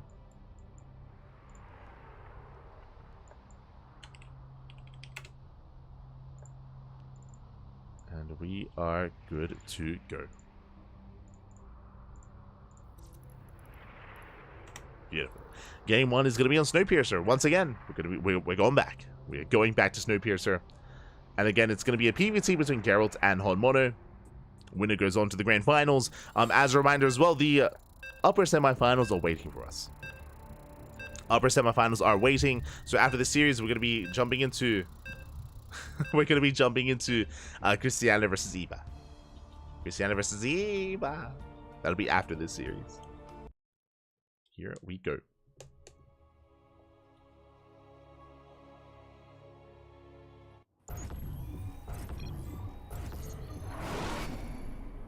As spawning in the bottom left-hand corner of Snowpiercer, we have the Polish Protoss player, the red Protoss, representing Streamer Zone.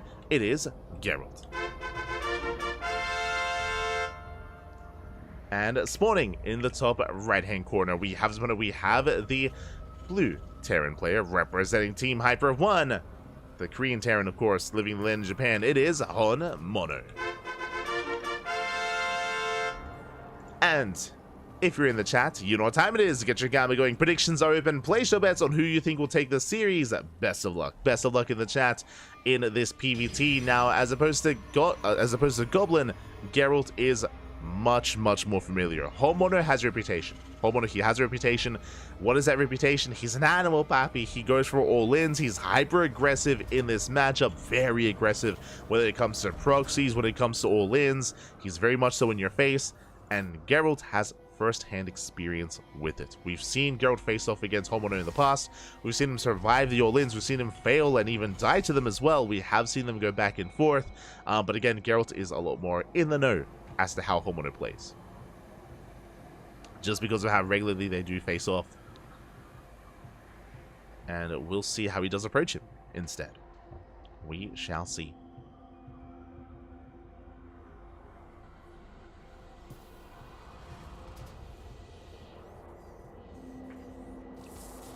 As Gerald, he does move out.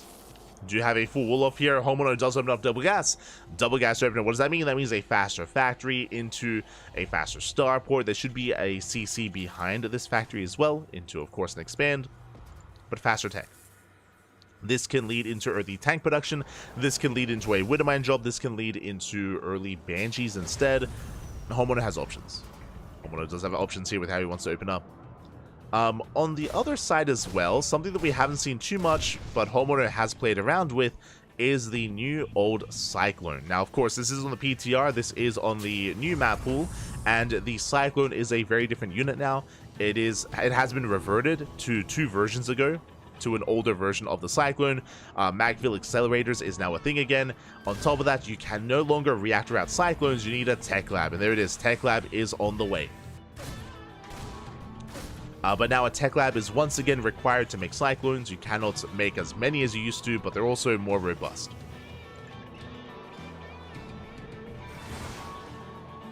And they have their place in this matchup.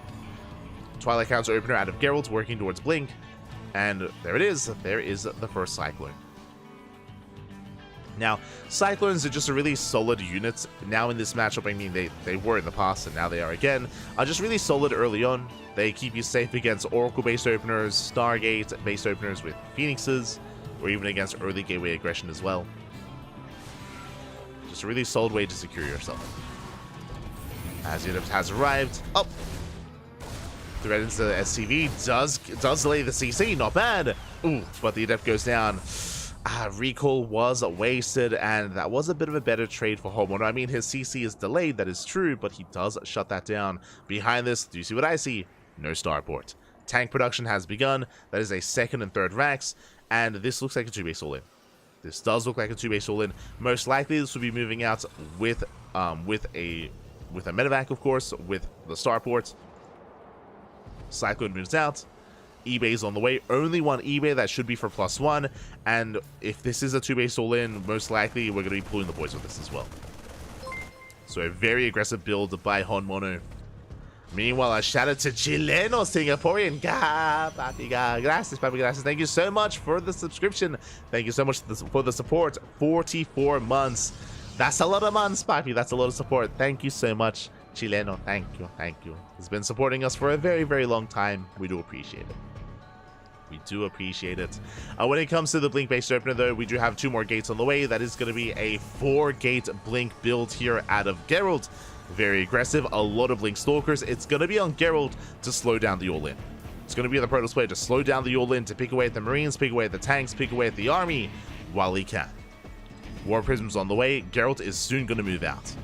I do really like this approach. I do think that the best defense is at times a good offense, especially when up against Hold Mono. And again, if Gerald can pick off enough units, then he can just force a longer game, which is not what Hold Mono wants. As he does shut down the Reaper. Hold Mono is secure for the time being. I mean, remember, early tank production. He already has 1 tank in the main, 1 tank in the natural. 4-gate blink. I don't think Gerald can really push into these bases, but it's not about that. It's about slowing down the push. It's about picking away at the army. And hopefully Gerald doesn't get too ambitious. He's diving. Oh, thank God. Whew. He doesn't dive in. Gets a Marine. And again, I feel like diving in is going to be a mistake here. Like, Gerald has to play it slow. Play it slow. Just contain. Just contain the Terran. Third base is on the way behind this. Again, 4-gate blink is not an all-in. Adept does get eyes on the army. Jeez, Gerald, you're scaring me. he keeps posturing. He wants to dive, and he looks like he will dive into the main. Does have high ground vision. Blinks in. There is a tank in position, of course. Gerald, there we go, going for the Cyclone. Cyclone survives. Tank volley's going off. Gerald, he's looking for damage. Thankfully, Gerald does not lose a Stalker. And Hold Mono, what's terrifying about what's happening right now is that these Stalkers have taken some hits, and Hold Mono hasn't really lost anything yet. And again, Hold Mono is getting ready for his move out. He's got 4 tanks. Gerald behind this, transitioning into Storm. Storm is on the way. Observer gets spotted. Up. Observer goes down. That means Gerald, he's going to have less information about the move out. Oh, tanks are unsieged. First 2 Stalkers going down. Better pick us here from Hold Mono. Here we go. We pull the boys. This is the all-in that Hold Mono's been working on the entire game. The boys are being pulled. It's all or nothing for Hold Mono. He catches out the Stalkers. And Gerald, he did not get enough done with this. He did not really slow down the army. Gerald, he is in some trouble. He is in trouble at this point. Hold Mono, he has arrived. Storm is done though. True. Storm is done. How good are the Storms going to be? As a first Storm, grazes a portion of the army, but there's still much more behind this. Turrets being thrown down. Tanks are leapfrogging forward. And again, it's about the tank positioning here. Some of them are a little bit too far behind. Charge about to finish. Oh, Gerald, he's going to dive in. Show us the Storms. Not yet. First tank goes down. Second tank as well. Nice pick up here out of Gerald. Gets 2 tanks, there's 3 left. Hold Mono slowly pushing forward.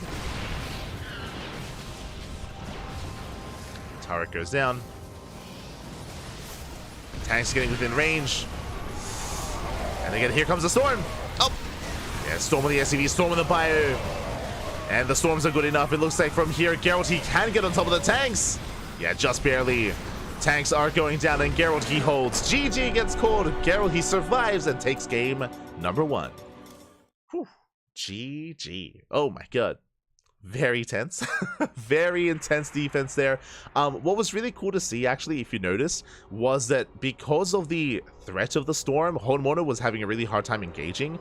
Hold Mono, he was being very tentative when it came to stimming in and bringing his army forward.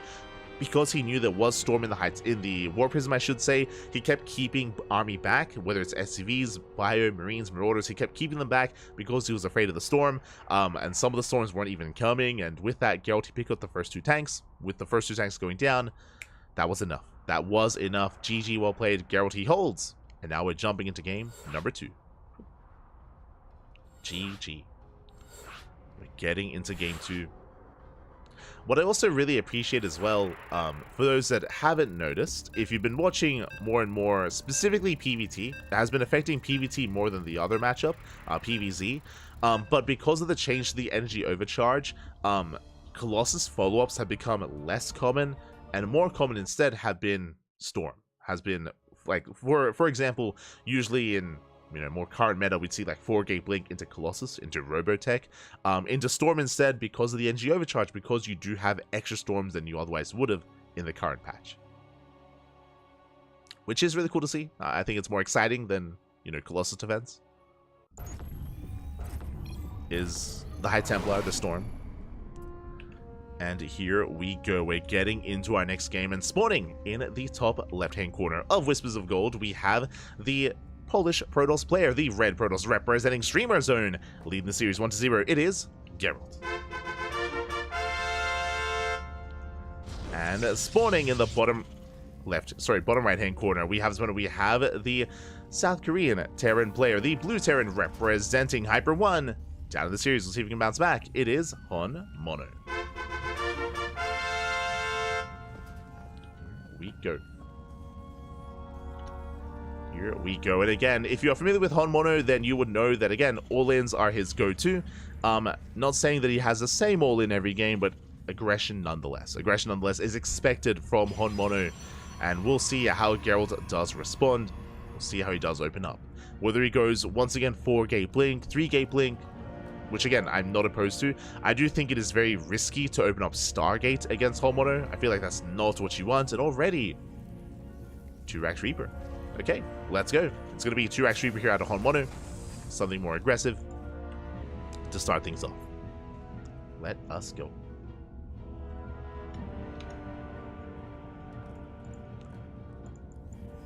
We go. Oh my god. That is not a second, that is a 3rd Rax, by the way. Okay, that I was not expecting. Probe Scout comes in, does not bust into the main, and we're setting up for... I said earlier that Hon Mono, he is known for 1-base all-ins. Sorry, for 2-base all-ins. He's known for 2-base all-ins. This is the beginning of a 1-base all-in instead. Let's go. And Gerald, he doesn't know. Gerald, he is locked outside, is in the dark as to what's going on. Depot will finish, and we are amassing up currently Reapers. Reapers are amassing. Gerald back at home expanding. Just gate expand here out of Gerald. Reapers are building up. I'm curious how hard Hon Mono commits to this, as he is looking for the scouting probe. The probe is here towards the left-hand side. Reaper is looking, and the Reaper will find it. Oh, will he though? Oh my god. There we go. Does come across the probe. Will chase it down. The first and the second Reaper does not reveal itself. The lack of CC does. Is no command center on location. Now, technically, there could be a command center on the high ground, but here we go. The boys are being pulled. Let's go. Send it, papi. Send it. Mate, who needs a natural? Who needs 2 bases when you can just 1 base all in? True.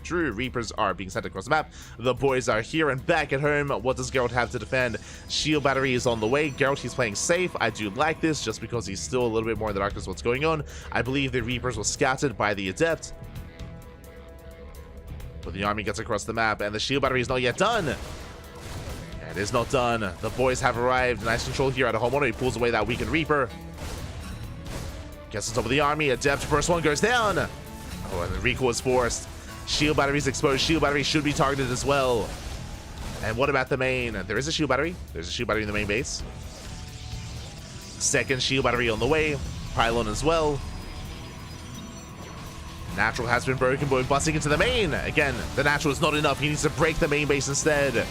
Boys are being pulled. Probes, they're holding their own. There's the NG overcharge on the shield battery. And the Stalker so far is holding on, but the NG is running out.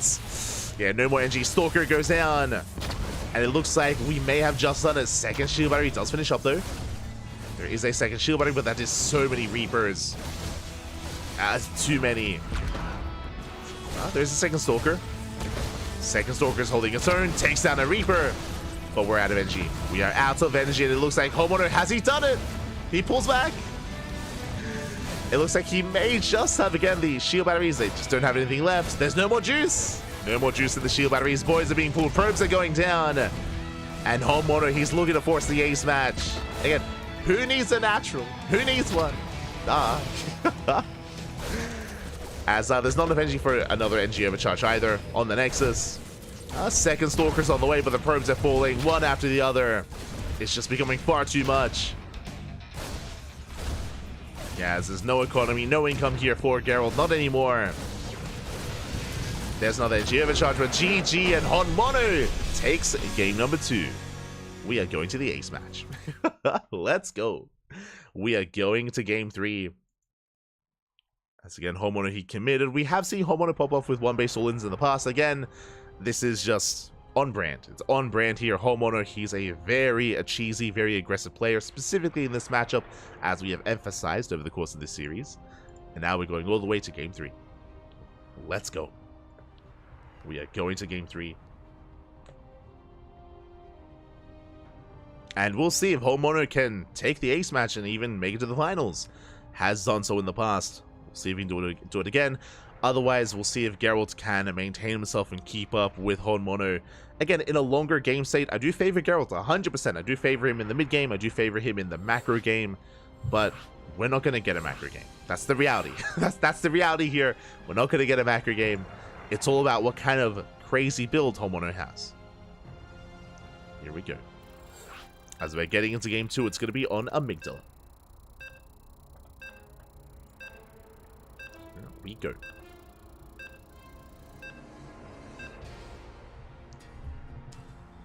Whew. Oh my god. And the question becomes, what's up next? You know, which build of choice? Do we see another 2-base all-in variation, a 1-base all-in variation, a proxy, a cheese?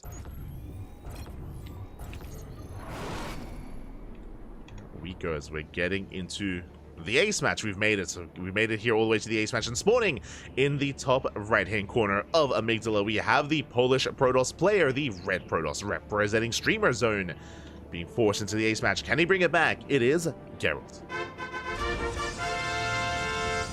And spawning in the bottom left-hand corner, we have his opponents. We have the South Korean Terran player, the blue Terran representing Hyper 1. It is Homeowner. The most honorable of honorables. Ah, let's go. And what do we have? A proxy. We have a Rax out on the map. And we have seen Homeowner pop off in the past with Proxy Marauder. I mean, I say that, that's how he opened up against Goblin. If you were here earlier, Homeowner did take down a Goblin earlier in the bracket. Part of it was a Proxy Marauder build, and I'm leaning towards that once again. 1 Rax at home, 1 Rax across the map, should be leading to a Tech Lab into Marauder. Meanwhile, Geralt is moving in for a Probe Scout. And we'll see what information he can get. Already we see Homeowner, he walls off. He walls off on the ramp, and for all Geralt knows, it could be another 1-base all-in, it could be another, there could be a CC on the high ground, there could not be. So Geralt is in the dark. It's going to be on our Protoss player to try to piece together what's going on. He's going to have to try to piece it all together here. As the probe does check the natural. Ooh. Okay, gate expand. That's fine. Does expand. Geralt, though, does he actually scout the 3rd base locations? I mean, even if he did, there's nothing at the 3rd base, right? There's nothing at the 3rd base. Marauders are on the way. Geralt, he's setting up. He's settling in. There's Concussive Shell.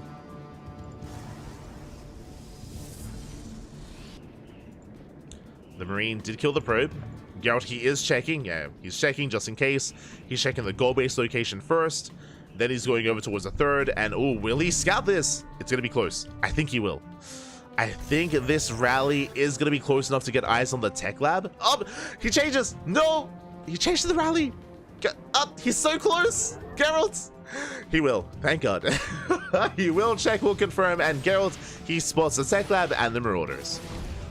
Geralt, he is aware. Behind this has a sentry. He can force field the ramp, of course. Army has arrived. Going for a robo response into Immortal. Shield batteries on the way, and Geralt, he will lose control of the low ground of the natural. But it's not about the natural, it's about the main. He does have a force field. Up! It does slice up the army, the boys are being pulled. And the Marauders are locked down. So good force field here by Geralt, but can he get on top of the Marauders?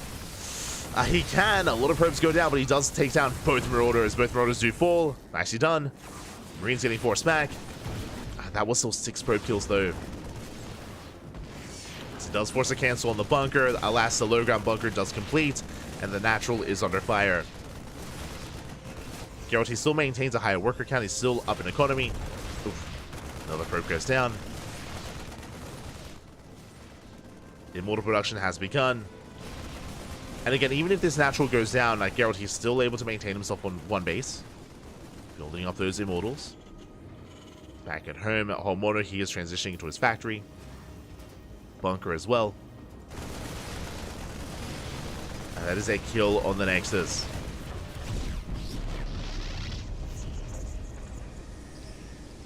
Homeowner gets high ground vision. Will lose an SCV.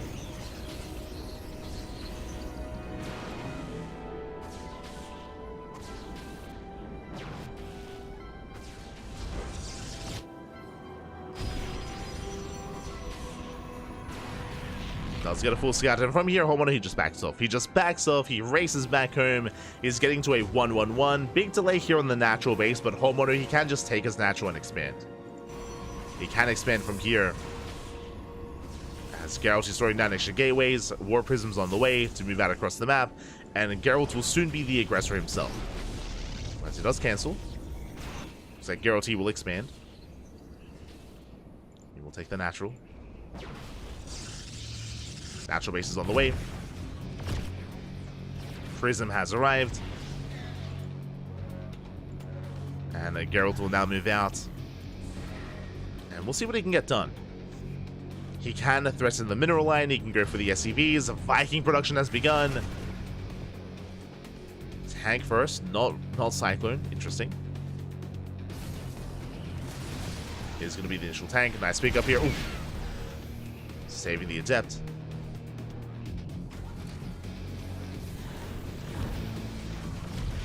With the arrival of this Viking, though, I mean, yeah, there's not much here to work with. Yeah, the Prism has to back up. There's no anti-air. Adept goes down. And Homeowner defends.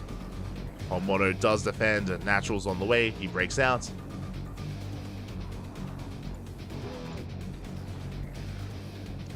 And the game will progress from here. Now, Geralt, he's taking into a bay, into Colossus production. We did see something similar from Goblin, if you recall. Working towards Colossus. Homeowner likewise getting to his natural. And as Homeowner is going to be expanding and getting to his natural base, this should lead into a 2-base all-in.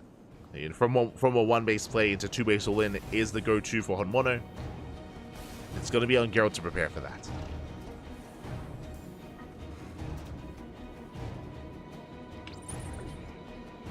Ooh, Disruptor first. Okay, let's go. That I was not expecting. Is going to be Disruptor first here by Geralt. Moving out with the double immortal.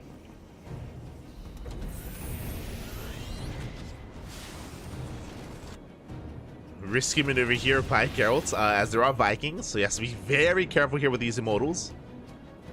Cannot afford to get caught out, as the Viking is on patrol.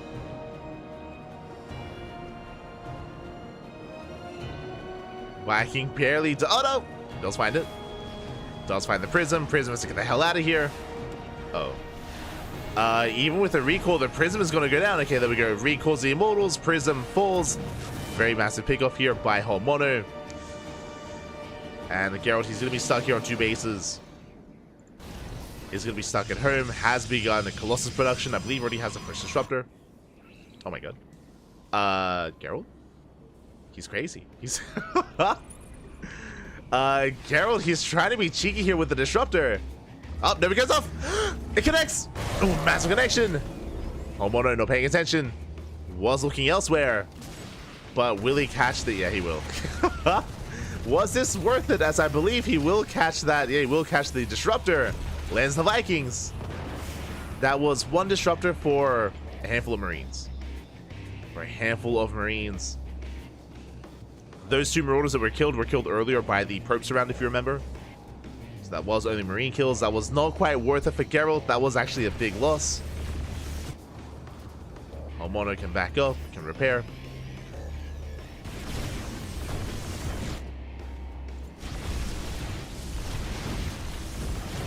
As a reminder, Novas do no longer one-shot Marauders. So they did survive. And Geralt, how does he recover? He's going for the gold. Crazy. He's rushing into the gold base now. We have seen many a player rush into the gold and struggle to defend it.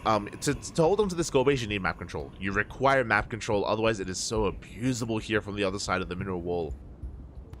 Gerald does move out.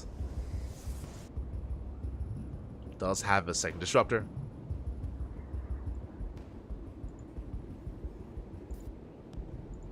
Homeowner is still building up.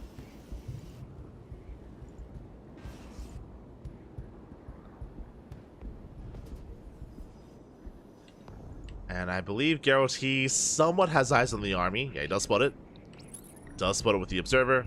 Nova once again. Gerald, up. Being cheeky. Nova gets off. Ooh. Doesn't quite connect. And Homeowner, he's pulling the boys. He does pull the trigger. Nice force fields. Does delay. Does delay the push, but alas, forces a recall. Disruptor goes down. The Colossus. Oh my god, Colossus barely does escape. Barely gets the hell out of there. Prism survives as well. Can always go for a backstab, but Homeowner, he's completely all in. It's all or nothing. What does he have? He has 3 Liberators. He has 4 tanks. A Raven as well. There is no disable. There's no interference matrix, but he does have, of course, the auto turrets. Warping into the main, but Homeowner, I don't think he cares. The boys, he can just pull these ones as well. Let's go. There we go, he does pull the boys away. He is committed. What is there to defend? 2 disruptors. But the freedom has arrived. There's liberation. And there's no blink. There are no blink stalkers, just regular vanilla stalkers instead. Massive anti-armor missile catches the entire army. The entire army gets caught out. Ooh, SCVs are falling. I mean, these zealots, they're forcing the all-in. 18 SCVs go down. The reinforcements as well. It's all or nothing here for Honmono. He's gaining ground, getting on top of the shield batteries. Shield batteries are falling. Charge is done. Novas go off. Up! Do they get the tanks? Oh, they get 1. 1 tank goes down. Good Novas. Meanwhile, everything else back at home. The Great Migration. Let's go. Homeowner, he lifts. He's lifting everything over. Does liberate the ramp. He's going for the natural. Natural's going to be going down. Disruptor barely alive. Does have another Nova. Nova goes up. Doesn't connect. Disruptor is sniped just in time. Boys getting pulled away. Colossus catching the SCVs. Nicely done. 6 SCVs go down.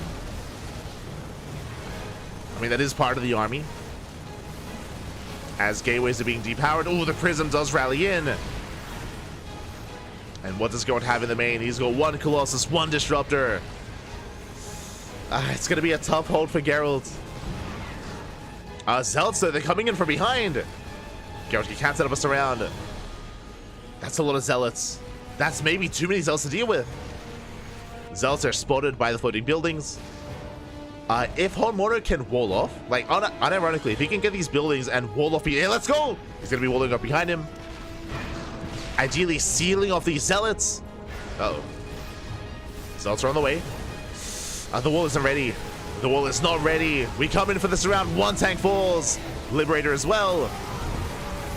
Oh my god, and does Gerald have enough? It's going to be close. Zealots, they're going down though. There's too many Marines. Colossus falls as well. And Homeowner. He does shut down all the Colossus. Disruptors. Only Stalkers remain. Remember, they have no blink. Boys are being pulled. Vikings, they land. We have auto turrets. Auto turrets, they buy time. Liberation does set up. The army heavily overstimmed. Gets an immortal. Does get an immortal. 1 immortal left. The shield battery, it's helping. It's helping, baby. The CC, he can mule. He can throw down. No, let's go. The mules. They're being thrown down. They're tanking some shots. But the last Homeowner is running out of steam. He's running out of HP. He has nothing left. Ay, ay, ay. He's making Marines. He still has money. Technically, he could try to mule like this natural and actually get a couple of minerals. CC goes down. But it looks like Gerald, he's held. There's just not enough left over. I mean, there's maybe 1 more auto turret. Raven goes down. Immortal barely survives, and it looks like the Polish Protoss will survive this. Will shut down the medevac as well. GG gets called. And Gerald, he survives Honmono. He will make it to the grand finals. GG. Oh my god. GG, well played. That was beautiful. GG, well played. That was wild. Honestly, I know that I was joking about the Zealot warping across the map, but that did secure Geralt, I feel, because that meant there were no reinforcements. That meant that what you saw was what you got. I'm referring to the Zealots warping in across the map into the main. They killed 18 SCVs. They forced the Great Migration. It meant that there was no economy. There were no reinforcements. It meant that Homeowner, he just did not have enough to really keep pushing. If it wasn't for that Zealot counterattack, it's possible that that could have been too much. It's possible that Hohenmono may have been able to overwhelm Geralt and may have taken the series. It was close. It was very close. GG, well played.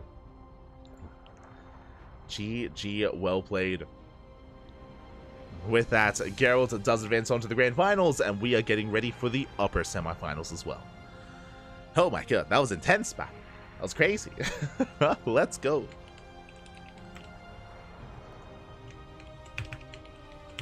We're getting ready for the upper semis as we are setting up our lobby and setting up our vetoes as well.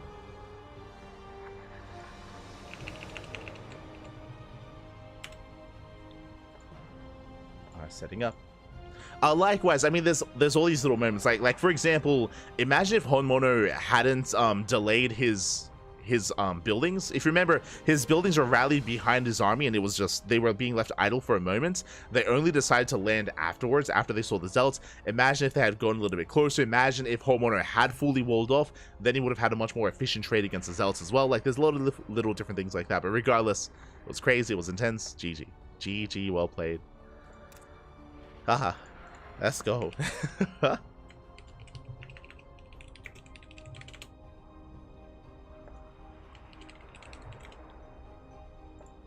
As we are setting up, you can see here on the screen, up next we have Krystianer versus Eva. Krystianer versus Eva. Let's go. He's going to be a Protoss versus Zerg. And again, Krystianer, he is the favored player in this entire tournament. He is the sparkling Tuna, of course, but Eva, he has shown us in the past that he can take it to Krystianer. He can definitely threaten him, and he can challenge him definitely as well, I'm sure. We're getting ready for that best of 3. It looks like our players need a little bit of time, though. Looks like they do need some time to get things ready, so we're going to be going on a short break, and when we come back, we will have our next series. See you soon. See you soon.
Welcome back, everyone. Welcome back to the upper semifinals of the Sparkling Tuna Cup number 73. We have our 2 players here. We have our first player already in the finals, but we're here to determine who will join him, who will join Gerald in those grand finals. As spawning in the bottom right-hand corner of Whispers of Gold, we have the red Zerg player representing the Platinum Heroes from the land of the UK. It is Eva. Eva. And spawning in the top left-hand corner, we have his opponent. We have the Polish Protoss player, the Blue Protoss, representing his new team, Offside Esports. It is Krystianer. Here we go. And if you're in the chat, predictions now open. Get your gamba going as you can place your bets on who you think will take the series. Best of luck. Best of luck in the chat. As you have 2 minutes upon hearing this message to get your predictions while you can, as we will settle into our PVZ. Ooh, oh boy, and Gerald, he can of course take some rest here. Well earned, well deserved, as Gerald, he just survived the chaos that is Honmono. Again, Honmono, he's an animal. He's an absolute animal. And shout out to Gerald, of course, for showcasing his skill and having a very entertaining best of 3 against him. Can now rest, recuperate, and get ready for the finals. It will either be a Zerg or a Protoss to face up against him. We'll see which one. For now, Hatch Gaspel, standard opener out of Eva. Likewise, Krystianer back at home going for a gate expand into Cybercore. We were able to feature Krystianer earlier against Demi. We were able to feature him, and he was able to have a really good showing against him as well, able to deal with the aggression of Demi and likewise get into his own aggression as well. So a very odd build on Snowpiercer, if you recall, going Stargate opener into 4 gateways into Mass Vanilla Stalker, which did end up catching Demi off guard. But we'll see. We'll see how Eva does approach instead. Speaking of, hold on. I may as well fix this up. Beautiful. Just to make sure everyone knows who's who. And back at home, no surprises here. Stargate is going to be a Stargate opener out of Krystianer. Should be Oracle into a 3rd base. I'm assuming triple Oracle opener, but as we saw against Demi, Krystianer, he does have some other unique builds up his sleeve. Could cut Oracles at 1 and tech into something very different instead. So we'll keep an eye on the Stargate, keep an eye on the Oracle production as the first Adept moves out. 3rd base is being taken here by Eva. As we look into Whispers of Gold, this map is renowned for all-ins. We've seen many a Roach-based all-in, German taxis, Queen walks across the map.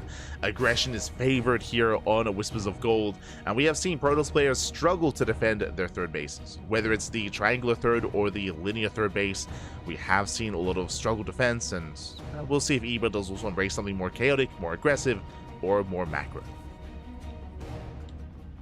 First Oracle's on the way. Krystianer, he is going for the triangular 3rd. Likewise, of course, so is Eva.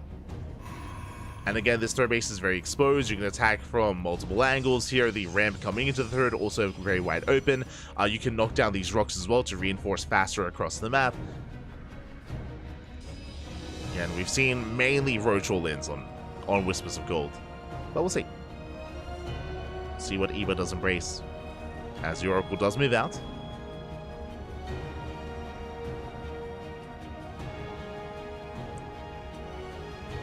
Does move out across the map. Also, Funada este trigger. I see trigger in the chat. Este trigger, most average Honmono game. I mean, true, but also, it's been a while, Trigger. It's been a while since we've seen you play. Since we've seen you play in Sparkling Tuna Cup. Este trigger. Ay, ay, ay. We need Trigger in STC again. As Lings, they get across the map, they threaten the pylon, they get a full scout of the natural at least, but the Oracle will clean them up, it will shut them down, and Krystianer will defend. Does defend back at home, not punished too hard for not having the wall here at the ramp, or at the wall. Meanwhile, once again, do you see what I see? Only one Oracle. It's the same build. It is the same build that we saw against Demi. Singular Oracle into a 4-gate setup. No Twilight Council. This is to go into mass Vanilla Stalkers to move out across the map. Now, this Stalker push did kill Demi, did overwhelm him over time. We'll see if Eva can recover instead. Just like Demi, though, no Roach Warren. No Roach Warren by Eva. It is only Ling Queen. Only Ling Queen to defend. Oracle does threaten the 3rd, takes a lot of hull damage. A lot of damage here on the Oracle. Lings are amassing. Eva is setting up.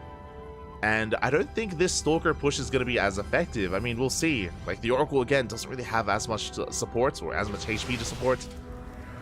Stalker's a push. Eva has been amassing Lings.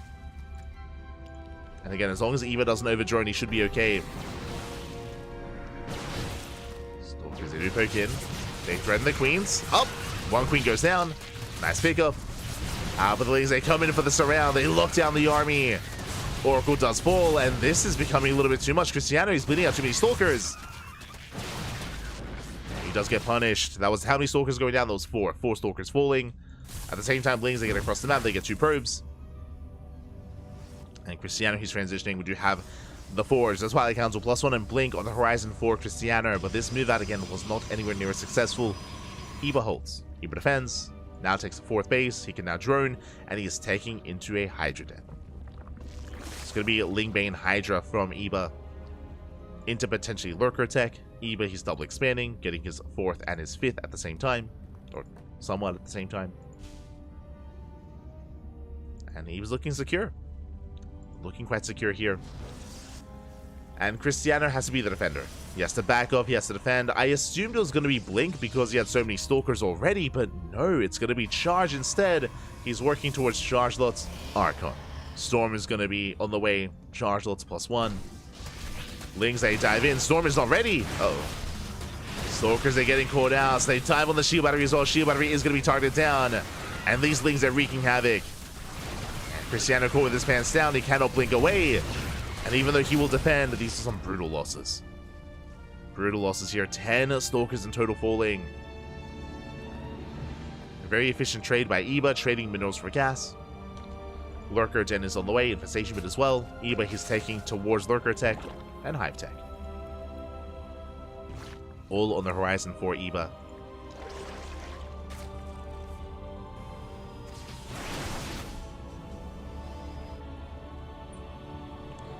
As the Lurker Den is done, Storm is about to finish, and I would imagine that Krystianer wants to move out with Storm, but he just lost a big chunk of his Stalker army. I don't know if he can be as successful here if he moves out. Eba getting ready for a Link counterattack. Does have +1 melee.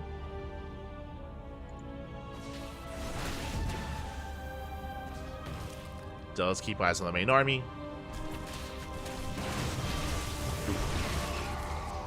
Storm is revealed. Does graze the Lings. Eba, we need Lurkers. There we go. 3 Lurkers are on the way. 5 Lurkers on the way. Lurkers, they are getting ready. Zelts cleaned up. Eba, he's holding. Likewise, Krystianer getting a 4th. Expanding towards his opponent.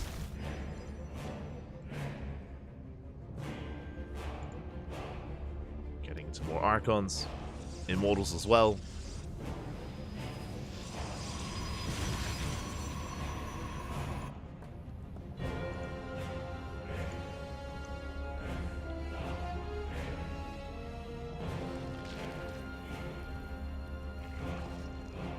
Krystianer's going to try to push in towards the 4th, but Lurkers are ready for this.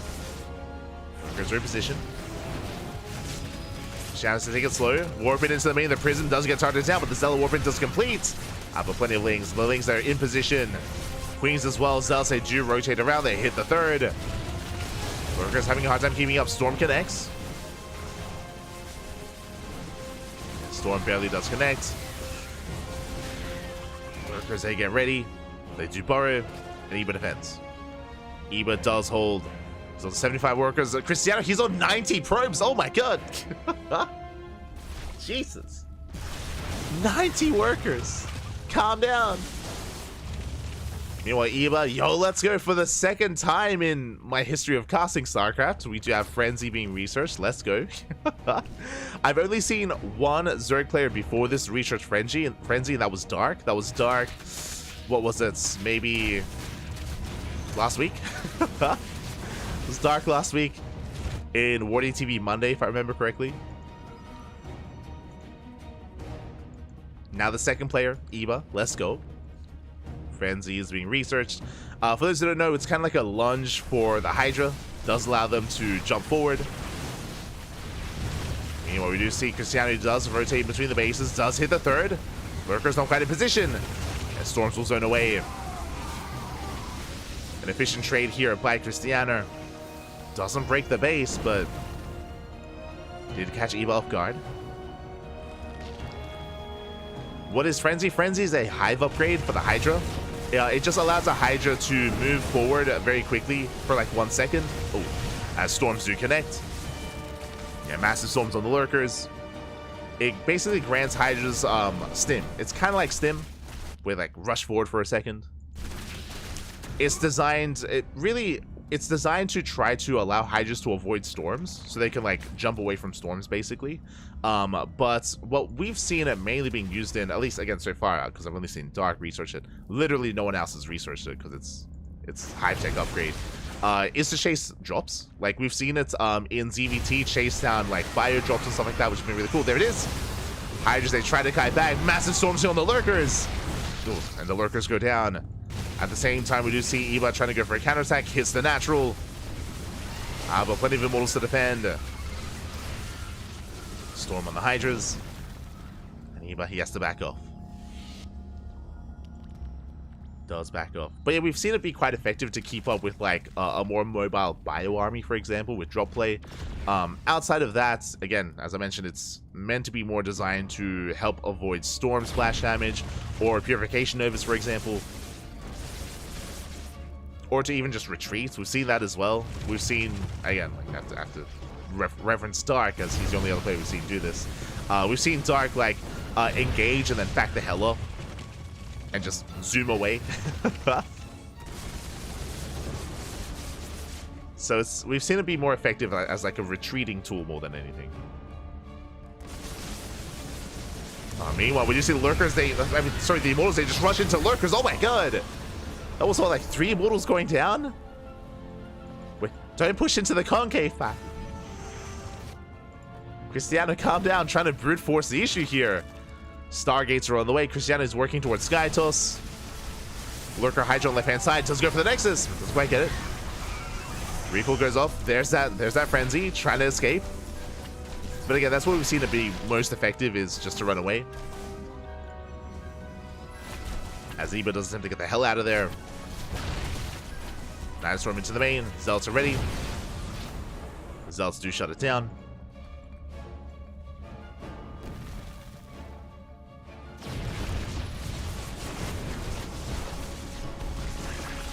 Back up Nidus towards the natural. They're still trying to keep up. Nothing quite in the Nidus yet. As Krystianer rotates. Both armies are maxed. I still feel like Krystianer's 90 probes are hurting him more than anything. As it does mean that his army is smaller than usual. Lurkers are breaking into the natural. Main armies do clash. Storm here on the Hydras. Once again, forced to get the hell out of there. Forced to pull back. Oof. Storms are still brutal though. And Krystianer, he's thinking about pushing in. Lurkers, they take down the Cybercore. And Krystianer, he's gaining ground here in the natural. Carriers have arrived. But Lurkers, they're working towards that mineral line. They're getting to the natural base. Once again, brutal storms. Hatchery goes down. And these carriers will clean up these lurkers. They don't get into the mineral line. The probes survive. Lurkers are cleaned up. And Krystianer, you can keep on pushing. And now where are the lurkers? Oh, brutal storms. Yeah, no lurkers in position. Only 2 lurkers to defend. And Krystianer, he's done it. He breaks through. Yeah, the lurker army cannot keep up with Mass Immortal. Not like this. Storms are brutal. Krystianer still maxed. Eba, he plummets in supply.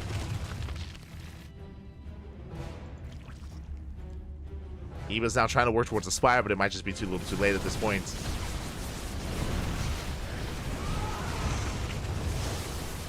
No detection. Lurkers are moving in.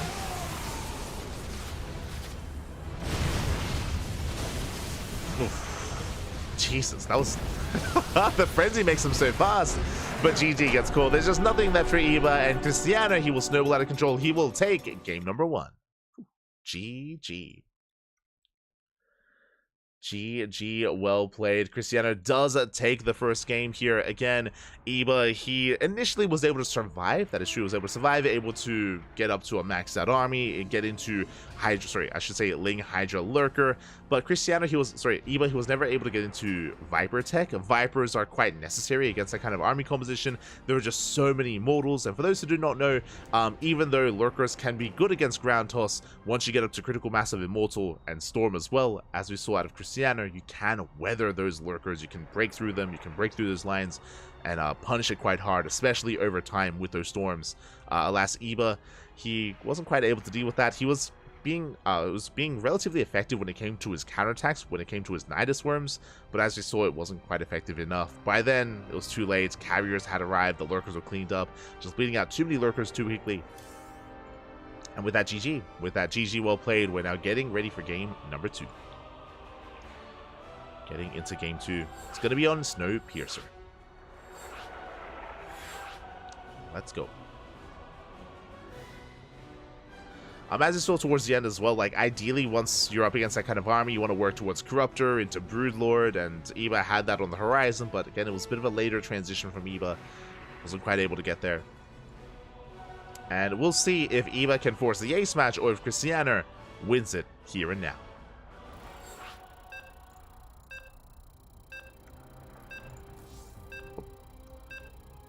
So we're getting into game 2. Here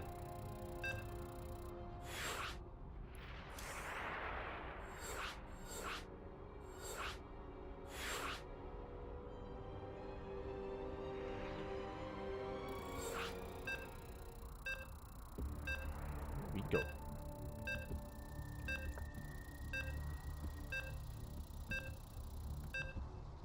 Sounds like a pretty good upgrade. It's like a very niche upgrade. So the reason why I should emphasize, the reason why even though we cast StarCraft on a daily basis, and we've been casting the PTR for months at this point, or over a month, it's an upgrade that we've only seen twice now. I'm shout to Iba, now hey, second player to do it. But the reason for that is because by the time you get into Hive Tech, by the time the game progresses that long, usually you want to be morphing in mainly Lurker, have a lower Hydra count, and be transitioning into Corrupted Broodlord anyway. So it's kind of a weird upgrade because it's locked behind Hive, just because by the time you get there, Hydras lose their potency.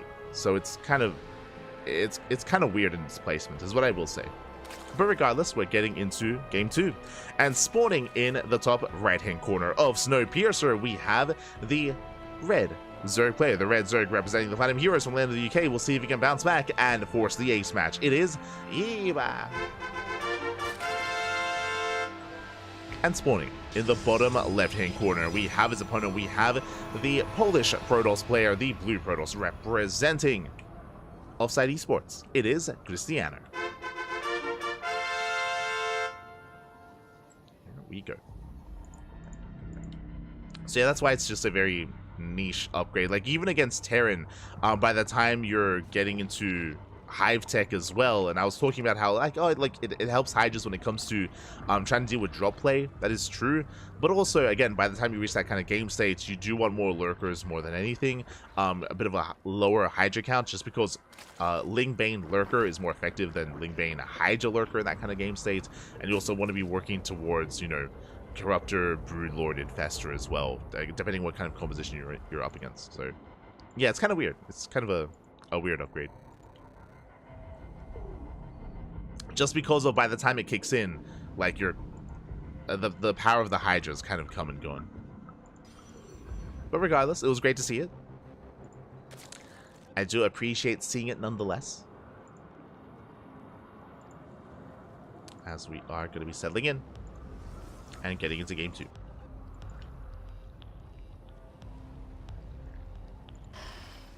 Into game 2. Now, once again, Krystianer going for the Stargate. So just gate expand into Stargate here from by Krystianer. We saw in the last game that this was leading into a 4-gate Vanilla Stalker push, which Iba did punish, if you recall. He punished the Stalkers, he shut them down, and Iba was able to get a much more comfortable start to the game. We'll see if Krystianer does the same, or if he does go for something a little bit different. As Iba will take his third. Oh, name? Oh, yeah. Sorry.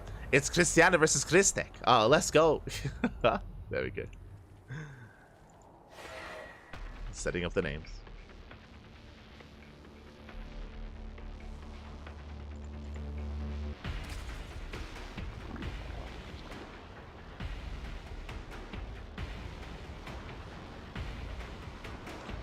As an episode 2 move out, they are going to be threatening the natural.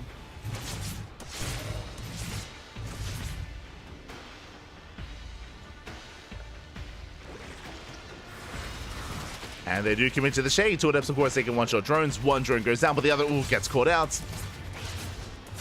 As they're making their way towards that middle line, they do deny a little mining time at least. And can he get a second drone? He can! 2 drone kills, 2 drones for 2 adepts. Not the worst trade. 3 drones even. Oh my god. Okay, much better. It's a decent trade there from Krystianer, getting 3 workers. Lost mining time, and he's not done. Here comes the Oracle, following it up with, ooh, not a Gateway Explosion, but with a Robo and a Twilight Council instead. Okay. My eyes are on Krystianer. From here, he can rush into Charge. He can go into a War Prism or into early Immortal production. I am curious as to where this takes us. So we do have extra gateways. Big delay on the third. The third base is going to be delayed here in favor of all this tech. This looks like almost the beginning of a 2-base all-in. Regardless, very committed here by Krystianer. And which upgrade does he go for? Is it Charge or is it Blink? Oh, we have the answer.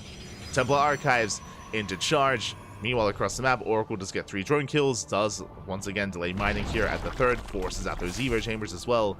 Very nice damage by Krystianer. And here comes the Prism. So, Krystianer should be expanding. This is not a 2-base all-in. This is a bit of a delayed Archon drop, essentially. So, third base now being taken is delayed, that is true. But now the Prism moves out. With what exactly? With High Templar, soon to be Archons. So Krystianer is going for a delayed Archon drop. With this, he can hunt down Overlords, he can threaten the Mineral Lines, he can even threaten the Queens as well, while he expands and settles into a 3-base economy. This is a build that Krystianer, he is very much so known for. This ideally builds up towards a heavy Archon and Immortal count as well, into this kind of robust death bull of an army. And we've seen Krystianer even defeat a laser with this.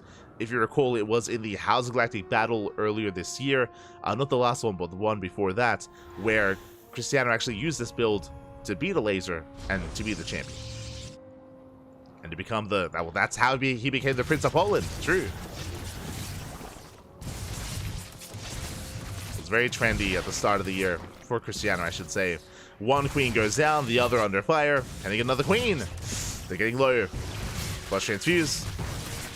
Does keep the queens alive. The Archons, they still have plenty of shields. We go for another Warp It. Oh my god. Krystianer, he does commit. Barely saves one of the Archons. Saves the other as well. Queens are getting so low. Oh my god. The juggling, the control. He wants the queens. He wants them. Does go for the dive. Prism takes a couple of shots. Oh, and there we go. 1, 2 more queens go down, and this could just be game. This could just be too much damage. GG, good call. GG, well played. Very well played. Gets called as Krystianer. He does take the series at 2-0, advancing on to the grand finals. GG. GG, well played. It escalated very, very quickly out of control there. Again, Krystianer, he was not all in. Behind it, he was getting into Immortal production. He was taking into +1, into charge lots as well. He was building up towards his Immortal Archon push. But alas, he did gain just a little bit too much value there with those Archons. He was able to get, what was it, 3, 4 queens? It was insane how many queens went down. And alas, just the value of those Archons was brutal. GG, well played. I do wish that we got a little bit more out of that game. I was looking forward to the mid game. You know, we have seen Iba take it to Krystianer in the past, but alas, Krystianer does take it in the end. And we tried to stop it, but no, we cannot. Welcome one and all to Sparkling Protoss Cup, as it is going to be that PvP finals. Let's go. GG, well played. It is going to be that PvP finals between Krystianer and Gerald, but before the finals, it's raffle time.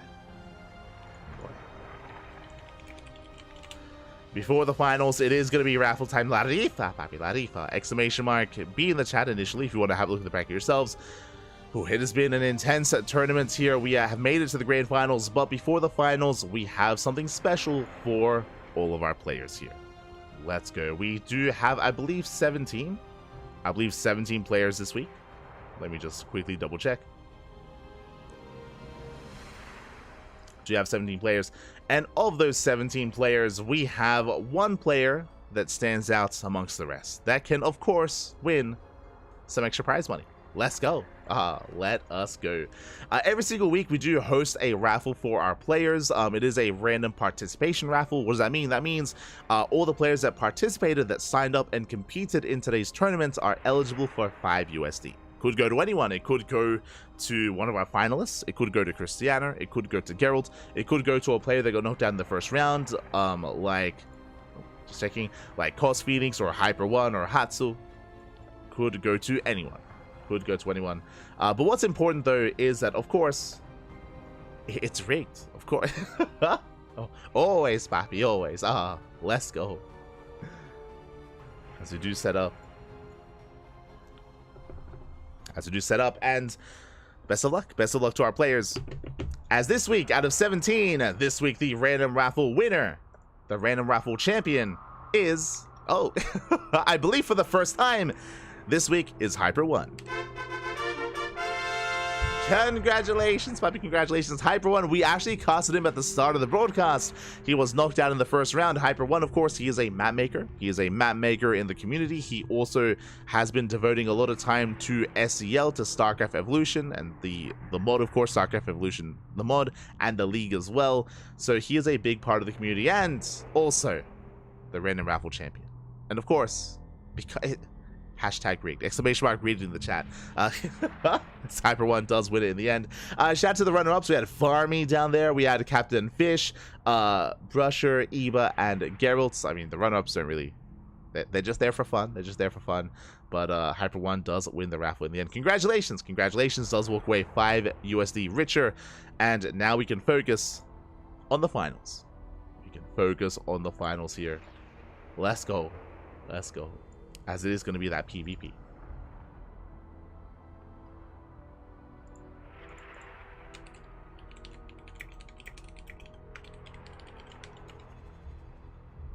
Here we go.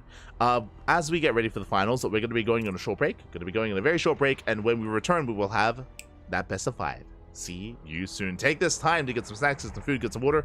Also, I should emphasize before the finals as well, if you want to help support this tournament, you can do so a couple of different ways via Matcherino or Patreon. You can actually see underneath Eba's name our current Patreon, how much we make per month, 293 USD, and that money does go towards our tournaments, does go towards Sparkling Tuna Cup, which is our weekly tournament. It goes towards Sea Duckling Open and Master Swan Open as well. So our Patreon is designed to fund our tournaments and to grow our tournaments. So you can see our next goal there, our next stretch goal is 320 USD a month, and from there we can boost the prize pool. We can even expand the payouts as well. Currently we only pay out top 2 in our tournaments. It's very top heavy. That's also why we have the raffle, to spread the love. But only top 2 get paid out. If we can grow the Patreon, then hey, we can get up to maybe paying out top 4 as well. That is the goal. That is the dream. The dream, the dream. So if you want to help support us, if you want to help support these tournaments, you can do so via Patreon. Otherwise, you can also support us via Matcherino as well. As we do have a Matcherino page for this tournament, which is just specifically for this event.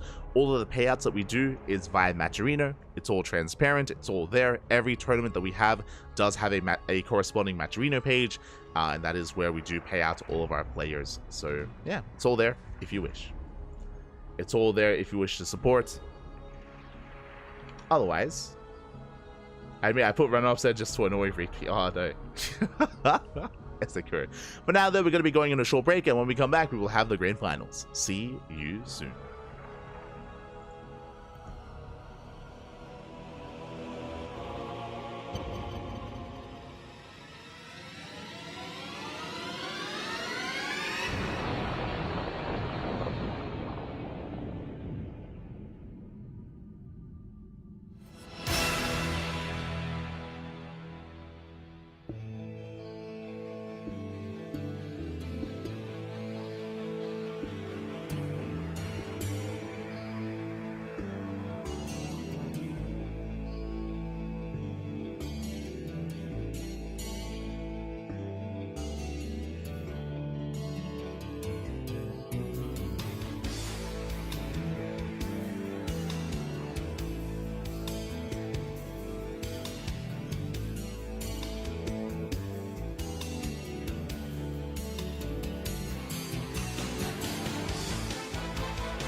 Welcome back, everyone. Welcome back to the grand finals of Sparkling Tuna Cup number 73. It has been an intense tournament so far. We've seen many players fall, and these two rise. They've risen here from the ashes of those other competitors in the tournament, and now we are here in the PvP, in the Protoss versus Protoss, and spawning in the top left-hand corner of Whispers of Gold. In this best of 5, we have the Polish Protoss player, the red Protoss representing Streamer Zone. It is Gerald.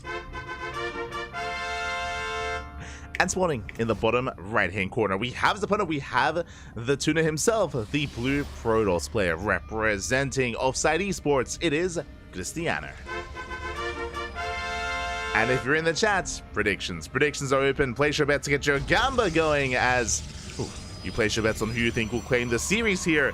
Will it be one Polish Protoss or the other? What I will say is that Krystianer, again, he has won the most Sparkling Tunas in the history of our tournament series. He has won more than Björn, more than Nightmare, more than any other player. But Gerald is still a very strong competitor. They're quite close in skill. Both Gerald and Krystianer, they kind of rose through the ranks of the European Protoss scene over the past year of play, over the past couple of years, I should say. Ever since the COVID era of StarCraft, they've both been improving so much throughout 2020, 2021, 2022 into 2024, here and now.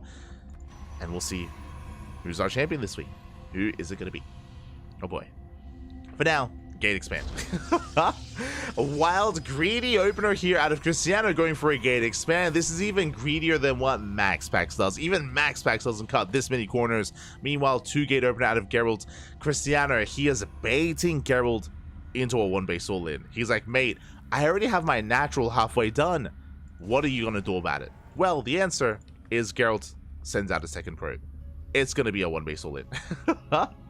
So Krystianer is being as greedy as possible, going for a gate expand, and it's going to be on Gerald to punish that greed as the probe moves out across the map, and Gerald is setting up for a proxy.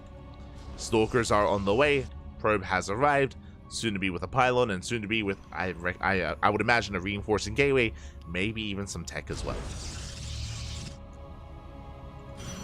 As a pylon has been placed, and we'll see if Krystianer can survive this. We'll see if Krystianer can pull off his best MaxPax impression. Now, bear this in mind, a big factor that people have been concerned about, or I should say have been bringing up, especially when it comes to MaxPax's style of PvP, is that defending here with these greedy builds is that much more difficult on the new patch because of the removal of Shield Battery Overcharge. Without Shield Battery Overcharge, it does mean that defending here on 2 bases is going to be very difficult. Bear that in mind. Meanwhile, cheeky pylon here in the main. Stalkers have arrived, shield battery is ready, and Krystianer, he does see, he knows. He does spot the pylon, is aware, should eventually deal with it. For now, is just dealing with the Stalkers. And he does start working on that pylon. It is going to be a proxy gateway across the map. No expand yet back at home. Hallucination is scouting. Krystianer trying to figure out, is it an all-in or not? So Krystianer, he responds with his own robo. Gateway's under fire. So far, Krystianer is keeping up with the production, at least, of Gerald. Going for the Stalkers, but here come the Warp-ins. Yeah, the Warp-in does arrive, and Gerald, he will overwhelm, takes down the first gateway. Going for the Stalkers, shield battery almost out of energy. Oh, does get energy overcharged, but it's about to go down. Yeah, the Artosis pylon depowers everything. The robo, the gateway, the cybercore, the shield battery. Oh my god. And Gerald, he might just have too much. GG gets called, he breaks the natural, and Gerald takes game number 1. GG. Gerald does take a lead in the series again. Krystianer, he was being hyper greedy, going for a gate into Nexus, cutting so many corners, but he was punished. He was punished for it. He could not get away with it in the end, as Gerald did overwhelm. Was brutal to have the Artosis pylon as well. Warp gates barely did not complete. Likewise, the robot was also caught out as well. GG. GG, well played. Gerald takes a lead. But it's a best of 5. Plenty more games ahead of us, and I would imagine that Krystianer, he's going to calm things down and open up in a much more standard fashion instead. I would imagine. Let's go. Here we go. Difficult choice to bet. Siema, papi, siema. Let's go.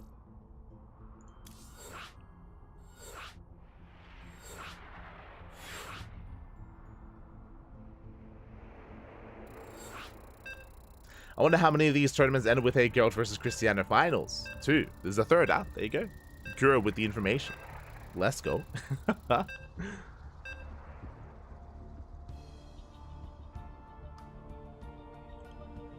we go. I will say that Gerald and Krystianer, they made it to the finals quite often, but as is being shown, facing off against each other in the finals, that is a little bit less common, at least in our online tournaments. In others, I'm sure, much more common.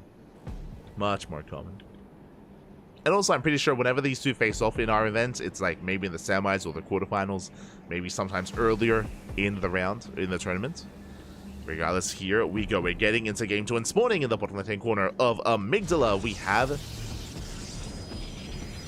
We have the Polish Protoss player, the red Protoss representing Streamer Zone. It is Gerald. Leading the series 1-0 and spawning in the top right-hand corner. We have the Polish Protoss player, the other Polish Protoss, the blue Protoss player representing Offside Esports. It is Krystianer.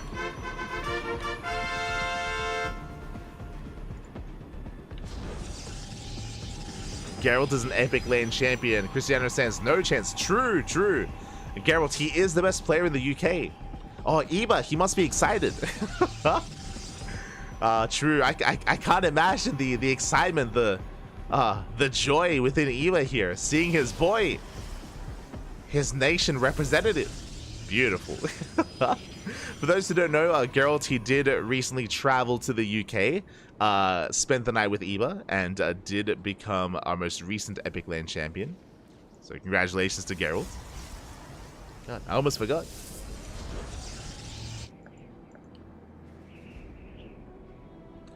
As Krystianer is being active, my eyes are on the probe. Oh no. Oh no. Not like this. Not like this. Sorry, I was thinking of Mixu and Vindicta. My apologies, my apologies. I was thinking of the other duo. Was it after or before Juby? Oh no. Not like this. Not like this. We do have plans, though. We do have plans to potentially host an end-of-year show match series between some of our regular competitors. And I'm definitely considering for Jumi and Eva. Definitely am considering that. For the story, for the drama. For now, though, Proxy Rover. It is going to be a Proxy Rover here out of Krystianer, setting up for a 1-base all-in. Meanwhile, Gerald's back at home, going for a 2-gate opener, massing up Stalkers, and going for a Twilight Council before Expand. So Gerald, he's going to be rushing into Blink. Meanwhile, Krystianer rushing into, I would imagine, Immortal Production. Oh boy. So the turns have been tabled in a way. Krystianer being ready for his own aggression. Meanwhile, we can see Gerald, he's scouting, does have a probe on the right-hand side, a Stalker towards the left. Ooh, and are the Robos within range? No shot, Robos within range of the Zelnaga. Ay, ay, ay. And Gerald, he sees all. He sees all, he knows all. Again, not the best placement for the Robo. This is something that we have to learn with a new map pool, is something like this, something like the Zelnaga and the range of it. And now Gerald is getting ready across the map, getting ready for his own pylon as well, his own proxy gateway, I would imagine. Oh, and Gerald, he's actually avoiding the proxy. He's just going across the map. He just doesn't care. Uh-oh. We could end up in a base trade. We may just commit to a base trade at this point. Krystianer is making his way towards the main. Likewise, so is Gerald. Back at home, what does Krystianer have? He has a force field. He has Sentry, he has a force field. We'll have an energy overcharge as well. Stalkers, they dive in, they knock down the first pylon. Likewise, Krystianer doing the same. He is doing the same here. Wargate does finish the game with City Powered. Oh, wait, the Artosis pylon once again. In game 1, it was for Krystianer. Game 2 for Gerald. Not like this. Yeah, pylons are being targeted down. Ay, ay, ay. Forced to recall. Gerald, he's racing back home. Okay, he does defend. He does hold. Pylons are finishing. Gerald, he's okay. He's okay, Pap. He's okay. Pylons do complete. Krystianer repowering his own gateways. Attempting to reinforce. He's on 3 gates.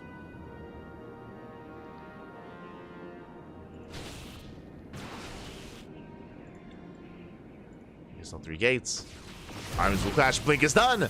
Yeah, Blink is done, and Gerald, he can chase this down. He dives. Oh, should be diving on the army. There we go. Goes to the dive. Takes down the prism. Takes down the stalkers, the immortals, everything. Yeah, everything will fall. Massive cleanup here from Gerald. And Krystianer, he has nothing left. I mean, he has 1 immortal. Soon to be 2. True. 2 immortals here for Krystianer. Can still take a fight. Gerald, he has to respect it. Oh my god, 1 stalker goes down. 2nd stalker goes down. Gerald does overextend. And you have to respect the immortals. As he does dive in, he wants 1 of them. Gets past the army, going for the pylon. And he will depower. Denies the war prism. Does blink away. Forces a recall. And from here, Krystianer, if he wanted to, he could try to expand. Okay, probe moves out. Gerald, he has map control, does expand. I think it's like Krystianer. But Gerald, he will be able to expand, will be able to take the natural. Threatens the army. Krystianer doing the same. Gets another stalker. Efficient trades here by Krystianer.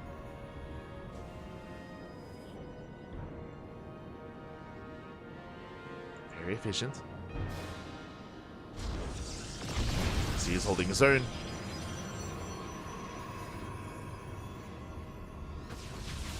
Gerald once again trying to pick off any stray unit, but he's being punished quite hard, at least recently, every time he does poke in. So we're going to calm down. Both players, they back up. We're going to be expanding. Gerald, he dives on the immortal. He doesn't quite get it. Immortal pulls back in time. Trying to look down the army, takes out the sentries. Sentries go down. Oh my god, Gerald gets punished, trading 1 for 1. Does force out the force fields. Gerald pulling back. And again, both players are trying to work towards that mid-game. Gerald potentially could try to dive on those sentries. Oh! Yeah, they look tempting. Doesn't quite get them. Not yet. Glaive's going to be on the way for Gerald. He's going to commit with Mass Adept. Committing into Glaives.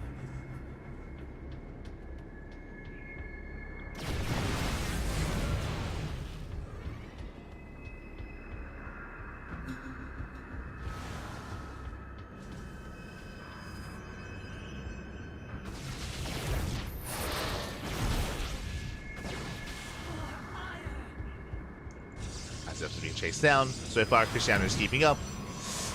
Gerald, he does commit to the shade. Uh-oh. And he dives into the main. Releases the main base, gets us around here on the immortal. Very nice catch. 1 immortal does go down.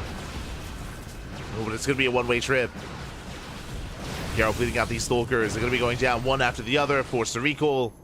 Oof. 1 of them escapes. Just the 1.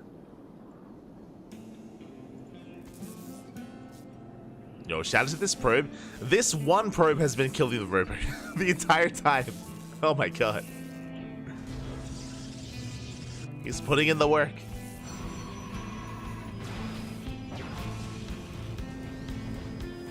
But yeah, it's been a bit of a shaky mid-game here with both players taking some losses here and there. But Gerald's looking for opportunities, at times finding it, at times not.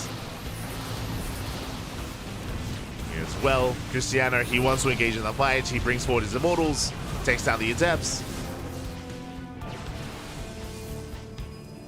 Reinforcements on the way.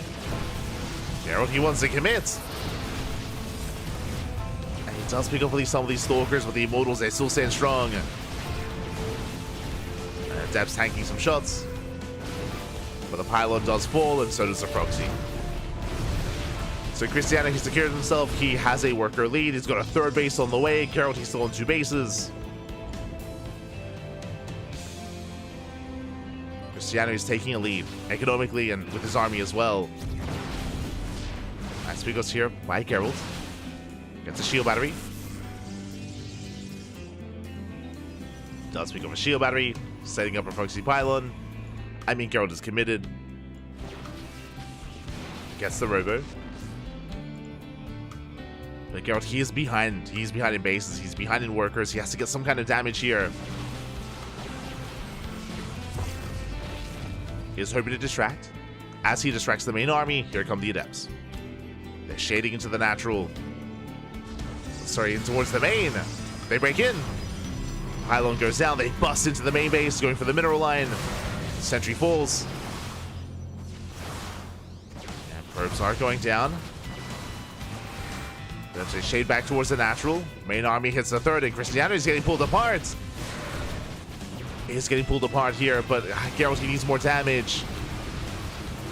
Goes for the shield battery. Doesn't quite get into the mineral line. Does get an immortal. One immortal goes down. They do a surprising amount of damage there. Likewise, they bust into the main once again. Krystianer, he's somewhat keeping up, but he does lose control of his third. Yeah, Stalkers are going down. And immortal as well. The sentries. And Krystianer, he barely can't keep up, but here come the rest of the reinforcements.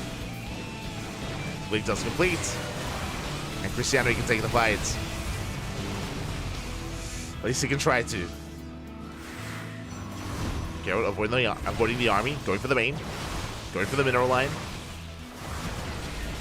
Ooh, and he does get in. 8, 9 probes going down, 11 even. And Krystianer, he just cannot keep up. We'll shut down the adepts at the same time. Stalkers, they hit the third base. 14 probes full. You know what's crazy? 14 workers full. Krystianer is still ahead. He's still up in probes. Crazy. I mean, Gerald, he's still only on 2 bases. He needs more damage. He needs to get more done.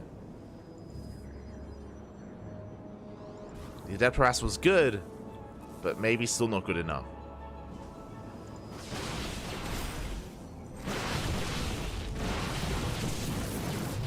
As Gerald gets chased back. More adepts morphing in. Headed towards the third base.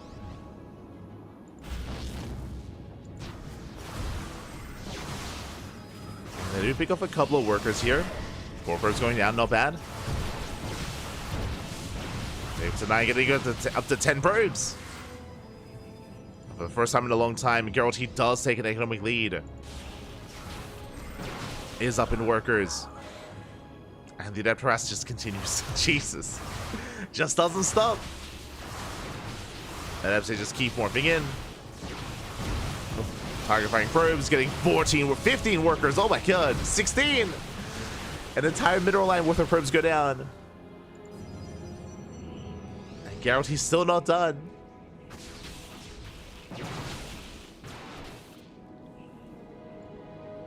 Krystianer trying to keep up.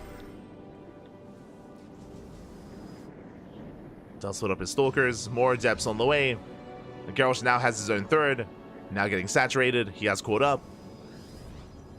If not exceeding Krystianer now in the economy. Gerald even threading the expansion. Does thread the Nexus. Krystianer finally keeping up with the adepts. Does shut them down.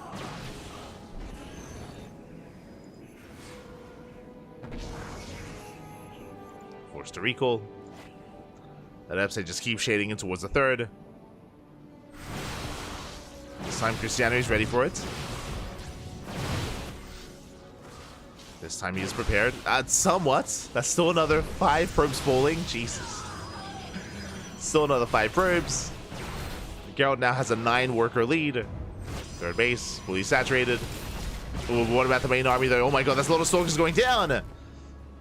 Gerald, he did overextend. He plummets an army supply. And now it's time for a counterattack. As I say that, though, the upside just keeps shading in. And Krystianer turns around. He turns back around. He races back home. He doesn't move out across the map. Oh my god. And that's another 9 probe kills.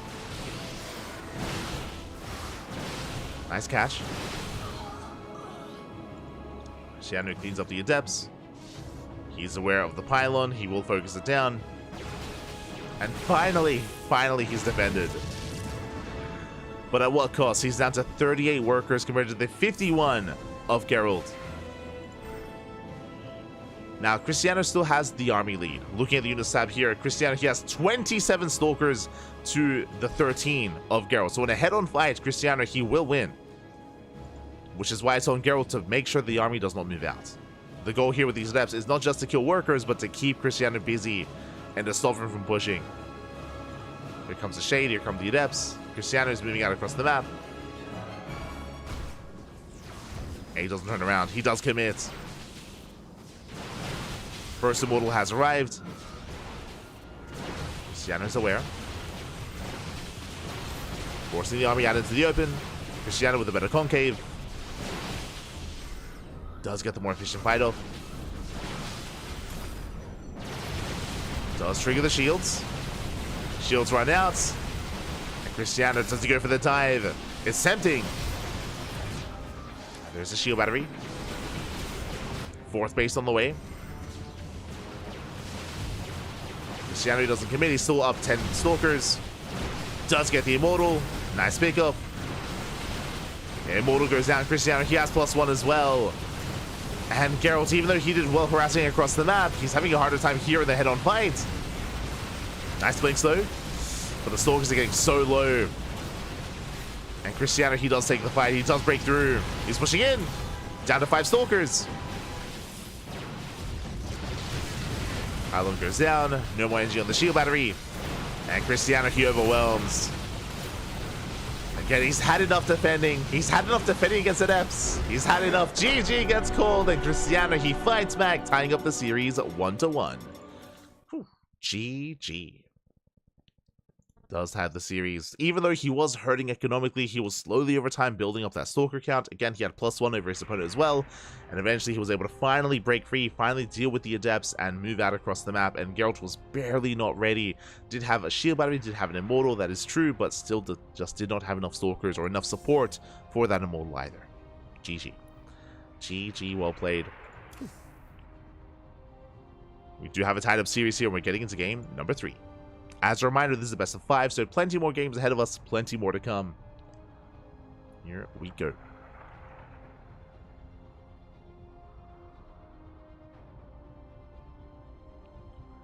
Here we go. I think removing battery overcharge was a very, very bad idea. I think there is a consensus amongst the pro scene that is quite positive towards the change to the overcharge. We have seen that against Terran and Zerg players, respectively. The NG overcharge, Protoss players have been able to adapt, have been able to acclimate as well, and it has been very exciting to see Protoss players make use of additional stasis traps, additional oracles, additional sentries, High Templar, Storm as well. Has been very exciting to see, and they have been handling it quite well. Here in PvP, I do think that there is a change in this matchup. I mentioned before, but I do think that the change to the overcharge will impact Max Packs quite a bit, especially when it comes to his standard PvP play. We have seen recently Astrea take down players like Max Packs more and more regularly in the PTR events, just because these more greedy builds can be punished that much harder. But likewise, it goes for this scenario as well. Geralt, he was investing quite heavily in harassing across the map, which means he had the bare minimum to defend, and he doesn't get away with that defense, right? He gets punished for losing so many adepts across the map. Sure, he got some economic damage, but his main army was lacking. And relying on something like a shield battery, like an overcharge, isn't as reliable as it otherwise once was. So the punish is greater. Punish is greater.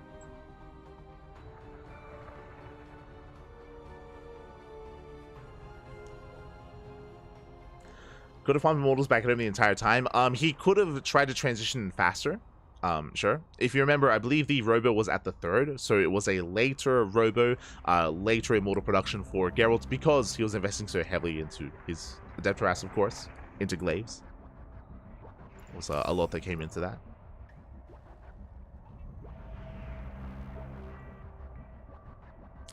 But you could argue that after a time, I mean, the Adepts, they did a lot of damage, but you could argue that after a time there was maybe some diminishing returns there, and there could have been maybe a faster, whether it's a faster transition into Robo production or a faster 3rd base in general. It was a bit of a later 3rd by Geralt. Regardless, GG. GG, well played. We are getting into game number 3.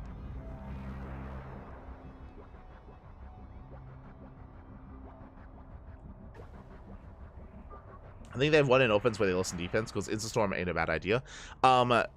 Yes and no. Like, we have seen, I mean, that's why I was mentioning before about how much more commonly we see Storm as a follow-up after 4-gate Blink, for example, or Blink-based openers in PvT, is having Storm defensively and having extra Storms defensively is it's pretty huge. Like, it has allowed for a very different defense than we have seen previously, whether it's in PvT or even PvZ as well. I'm always reminded of, I think it was 2 weeks ago, we casted Estrella versus Solar on Ultra Love, where Solar went for a Roach all-in. He went for a 3-base Roach all-in against Estrella, and Estrella had so many Storms to defend. It was crazy. it was really cool. But here we go.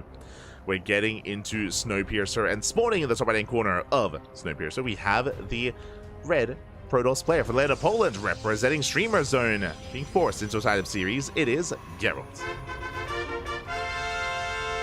And spawning in the bottom left-hand corner, we have his opponent. We have the blue Protoss player, also from the land of Poland, representing his new team, Offside Esports, tying up the series. It is Krystianer. Here we go. As we are loading into one of the larger maps in the map pool. Much larger map. Longer rush distance by ground, and we've had a really chaotic series so far. Game 1, if you remember, Gerald went for a 1-base all-in. Game 2, Krystianer went for a 1-base all-in. And now we're getting into game number 3. I think Gerald is... I would imagine, maybe we can get some translations in the chat. I think Gerald is asking if Krystianer had +1 in that last attack in the last game, and Krystianer is confirming that he did have +1, which is true. Did have it. Did have the upgrade lead.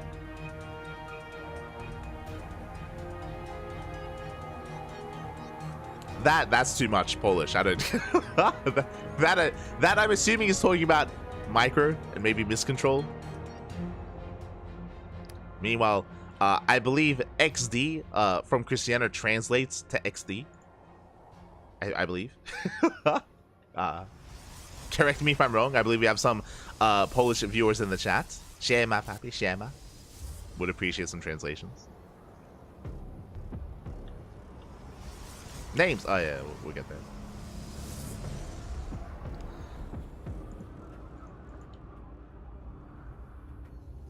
Oh, so that's why it's so hard to micro. There you go, there you go. Lovely. As now you have a double Stalker out of Geralt. Meanwhile, we have, Sentry into Expand. So Krystianer is cutting corners. He's rushing into a much faster Nexus. Basically what happened here is that Krystianer, he skipped a second unit.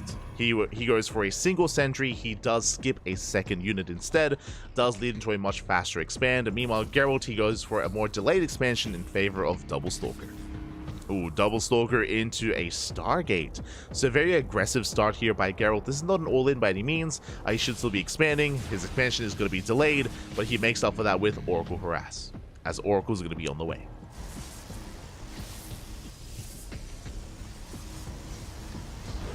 Oracle's going to be on the horizon.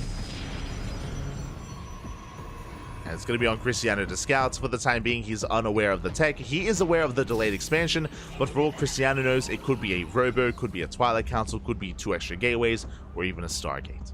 But that is what the Hallucination is for. That is the power of the Sentry opener in PvP. Hallucination moves out across the map, and Krystianer will confirm. He gets eyes on the Stargate and on the morphing in Oracle. He knows. He knows what's going on. Back at home, it's going to be on Krystianer to defend. Does have a Stalker disadvantage, but he has a shield battery, he has sentries, he should be fine. Does miss the force fields. Ay. That was a bit of a waste. He does not get the Stalker slips away. And Geralt escapes. Geralt, he does escape. Does meet up with additional adepts. Here comes that Oracle into the main. Krystianer's in position, 2 Stalkers in the main base.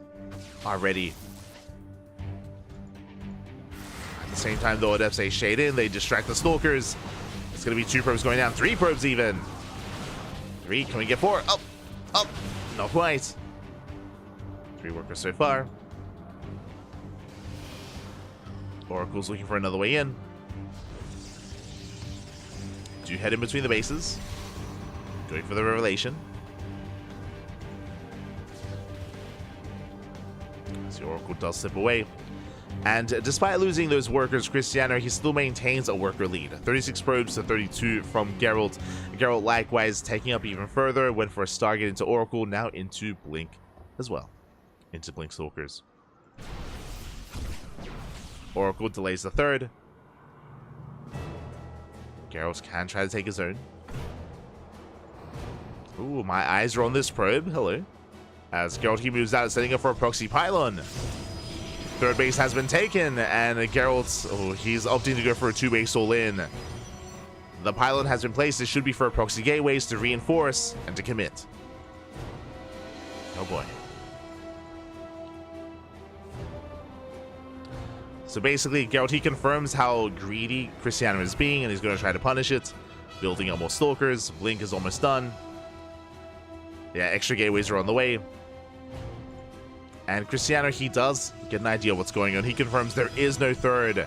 That is a tell. He gets eyes on a part of the gateway explosion. Should be checking the linear third base as well. He will spot a probe in position, but for the most part, he should be aware that something is wrong, something is amiss, and he needs stalkers.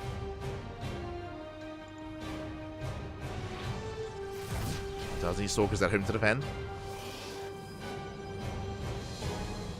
Checking the units tab. Gerald, he's got 10 stalkers. Sorry, he has 8. Compared to the 10 of Krystianer. Krystianer, he has an immortal, he has a shield battery. Krystianer, he should be okay. It's going to be close. Gerald, he picks off one of the stalkers, he dives in. Dives in the immortal, he's out of range. There's a shield battery. And shield battery's a little bit too far back. The immortal goes down, and Gerald, does he have too much? Does he have enough? The shield battery is helping.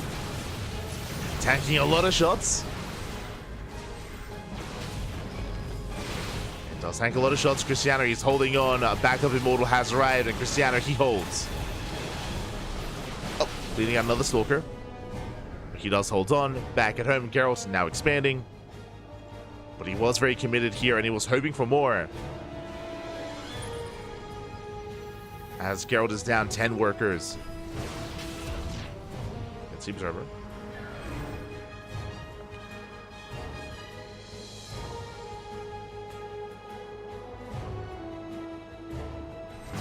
It's the Observer catching and transferring Immortal. Just barely does snipe it. Very nice pick up here by Gerald. And very nice pick up. A rough trade for Krystianer, bleeding out even more stalkers. Adepts into the third. I mean, we've seen Gerald pop off with Adepts before. Can't do it again.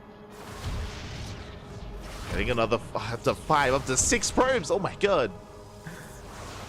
Krystianer out of position. He was chasing the shade.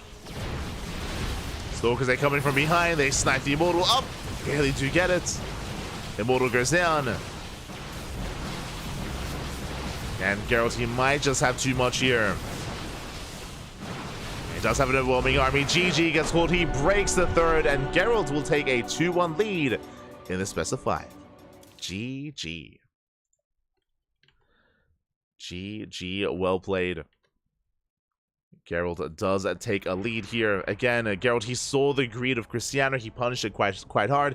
Krystianer, he was building up that Immortal count, but that was why it was so important that Gerald was able to snipe Immortal after Immortal time and time again. The first Immortal was out of range of the shield battery, so it could not be supported. Likewise, second Immortal was transferring in between the bases as well, so massive pickoffs there from Gerald. If Krystianer had built up towards 3 Immortals, I mean, he would have held. He would have been fine. He would have been able to hold on, would have defended. Alas, that was not the case. GG. GG, well played. Krystianer was overwhelmed. And now Geralt only needs one more win here, one more game to become this week's champion. Uno más, papi, uno más. Meanwhile, Krystianer has to fight back here and now to force the ace match. And we'll see if he can. I feel like a lot of this will come down to the maps. Where are we going? Where are we dropping? What map are we getting into?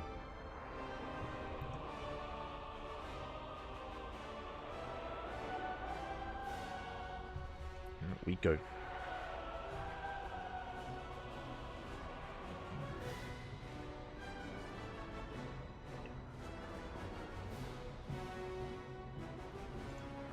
So players are getting ready. On top of that, for those who are unaware, this is our first broadcast of the night. I guess technically our second broadcast of the day. We do have another broadcast later on in a couple of hours. We are going to be covering the playoffs of the Fire Grow Cup. For the past 2 days, we have been covering Group A and Group B of the Fire Grow Cup. And tonight is the finals. It's the playoff semifinals into the grand finals as well. So we'll be featuring that later on. Featuring players like Young Yakov, players like Nikaract, Strange, alongside many others, so do consider checking it out. Wayne as well. We'll be covering that in a couple of hours. I say a couple, it's going to be in how many? Just double checking. In just under 3 hours time, which means I'll have some time there to get some food, to rest up a little bit before we jump into our next broadcast. Is going to be the plan.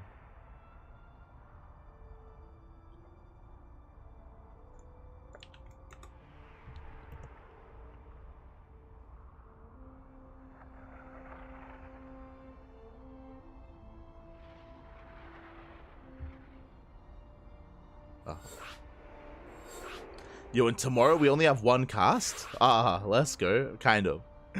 Of course, tomorrow we have the Wardy TV Monday. Do not forget. That's when we get into all the Monday Cups. Wardy TV Monday, Pigo Store Monday, SEL. It's going to be over the course of the week. We'll get there. We'll get there. For now, it looks like we have our map of choice. We're going to be loading into Ley Lines. Oh boy.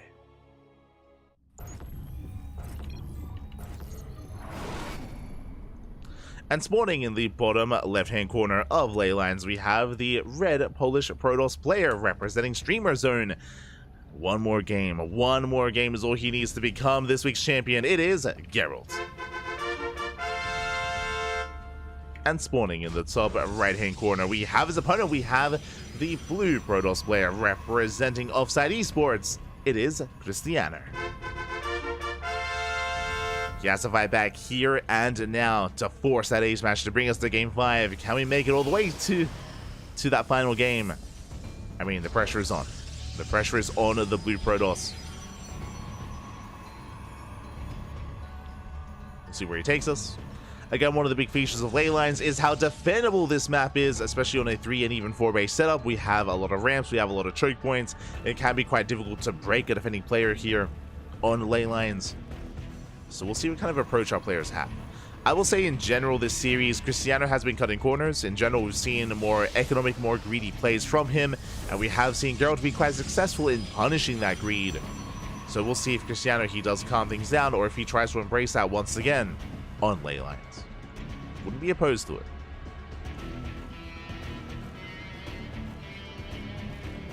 Wouldn't be opposed to it. As probes are moving out. Huh. Do pass by each other.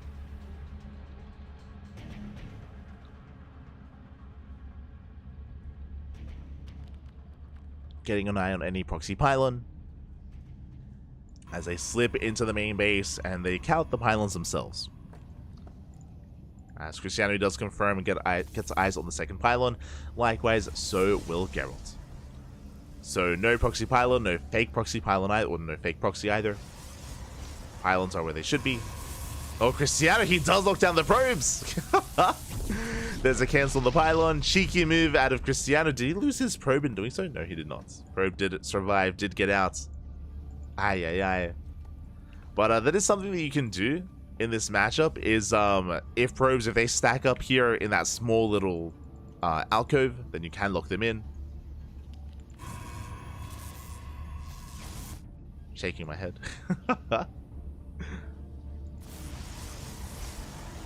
Krystianer, calm down.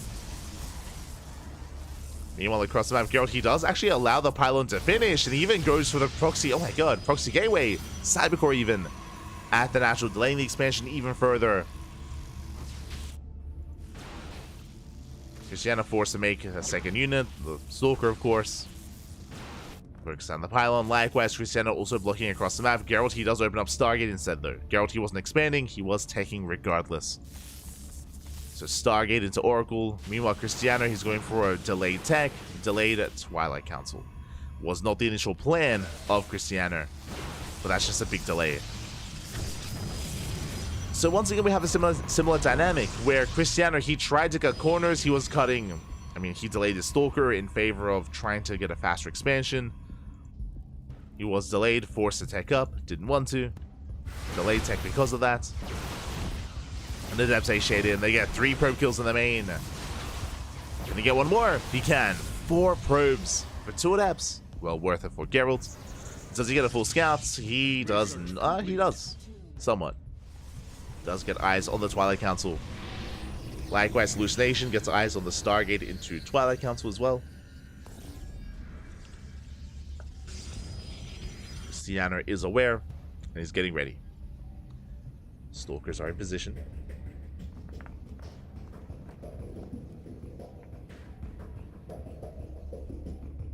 Oracle moves out.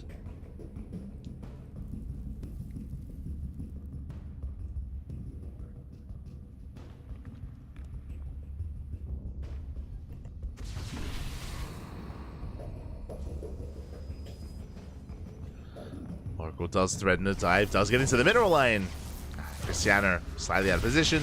3 probe kills, not bad. 3 workers go down. Meanwhile, double adept into the natural, and once again, Gerald, he is popping off. Oh my god. 6, 7 probe kills. Can he get 8? Can he get 9?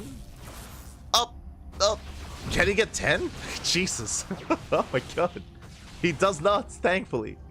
But 9 probes go down, and maybe I spoke too soon because the Oracle... Okay, the Oracle does threaten a dive, but doesn't quite... Does get in! No shot, does pivot around, does juke the Stalkers. Gets 10, gets 11 probes, 12! 12 workers go down, ay, ay, ay. The Oracle survives, back at home. Gerald, he's chilling, he takes a worker lead. Gateway explosion on the way, working towards Blink Stalkers. And Krystianer doesn't really have much going his way. I mean, he's building up his own Stalker count, he does have Blink on the horizon as well. Krystianer will eventually break out, but I feel like Gerald should be able to keep up. Should have the economy for it. Hallucination confirms that will be 3rd. Oh. Likewise, Gerald, he's ready to delay. Stasis goes off. Krystianer throws down extra gateways. Wait, no, sorry, that was Gerald.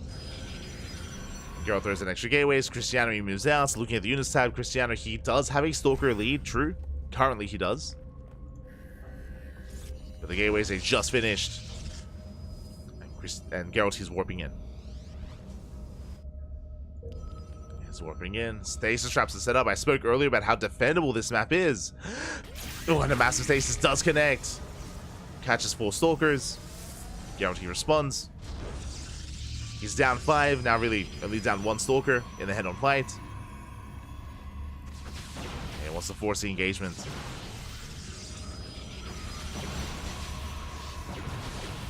Does poke in at the same time, Oracle into the main. Stasis runs out.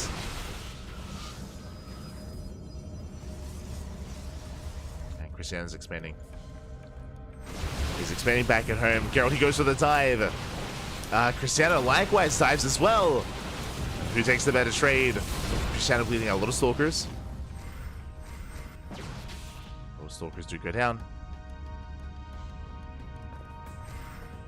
Stalker counts are quite close.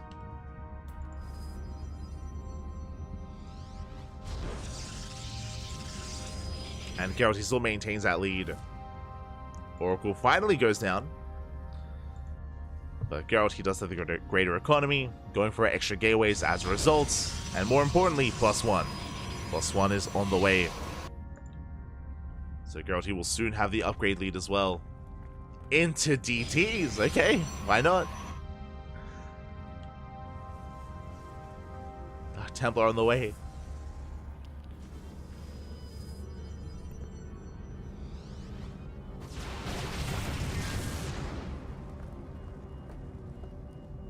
Dark Templar on the horizon. So far, Krystianer just focusing on what's ahead of him. Gerald taking a 4th base. Getting another expansion.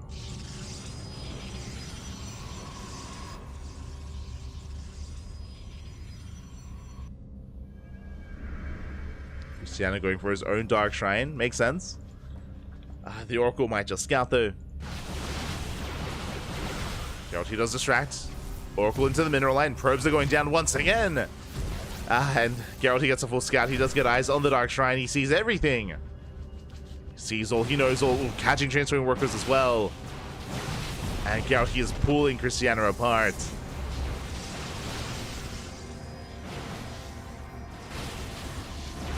They shade into the mineral line.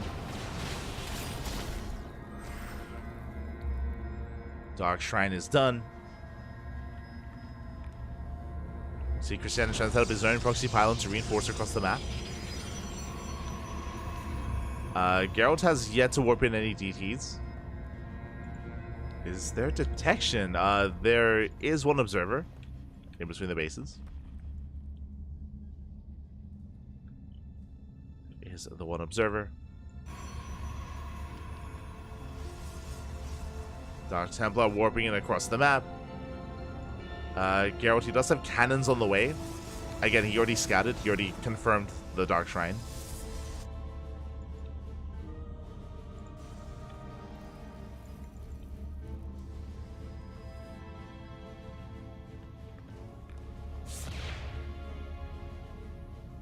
And GT does waddle in. Can maybe pick up some pylons. Cannon still just now finishing up. Gonna find some probes. 2, 3 probes going down. Not bad.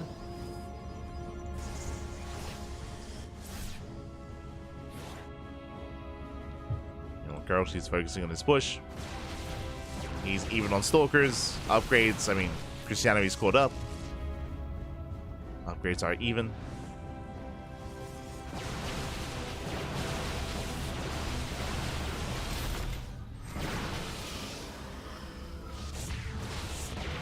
Likewise, you have attempted DT harass, but there are cannons all over the place. Krystianer, he holds. And the game, it looks like it will progress.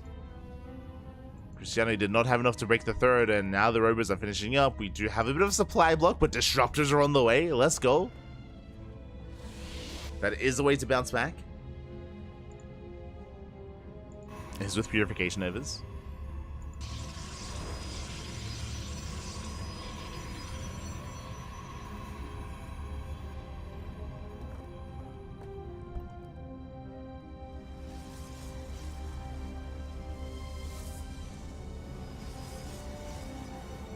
Yeah, the disruptors, they have arrived. Despite the fact that Krystianer, he is down in army supply, I mean, disruptors are the great equalizer. They can pop off. Denial on the 4th. Novas go up. Up. Oh, no big connections. Gets only one stalker. And Krystianer's in trouble. He had to make the Novas worth his while. And just so far, not. We do have 2 more disruptors coming in. Again, they need to connect. Gerald's rotating around, going for his own bay, his own robo, his own disruptors.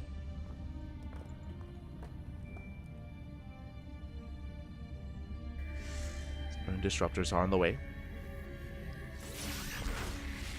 Nice bait. Gerald setting up a Zealot surround, or Zealot harass. Is spotted by the observer. Gerald's pushing in. The disruptors, he gets one. One disruptor goes down. Going for the rovers as well.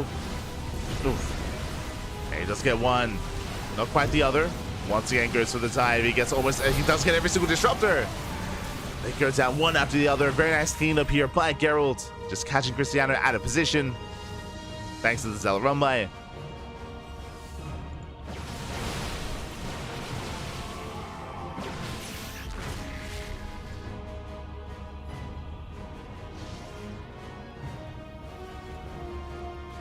Threatens another dive. Backs off. Going for his own disruptors.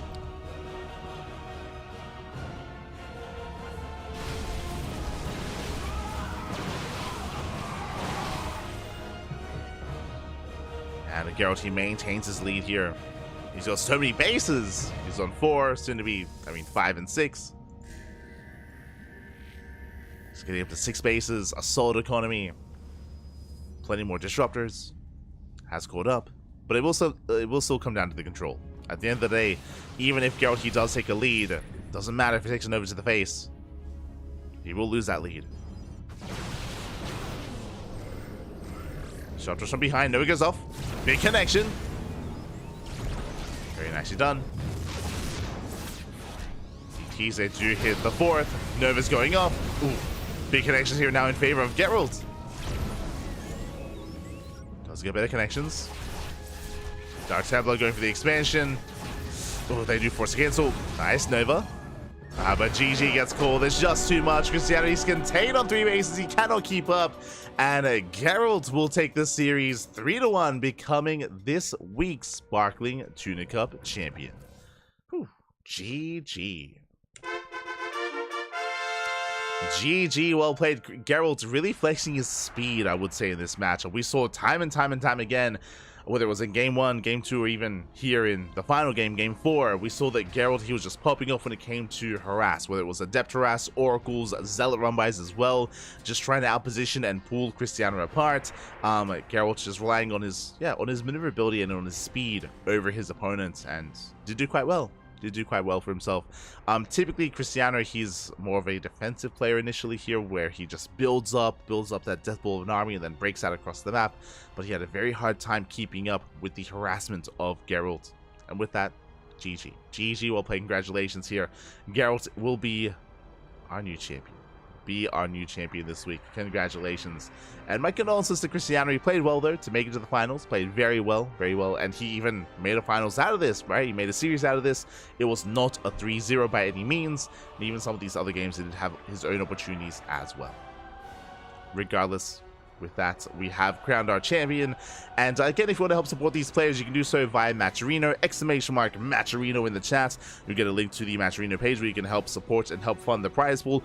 Otherwise, you can do so via Patreon. You can see here under Gerald's name the current amount that we make per month via Patreon, and our next stretch goal as well to reach the next tier of support to help boost the prize pool. Again, you can actually check out our Patreon. The layouts, or I guess the distribution of where all the money goes in the tournaments is shown there.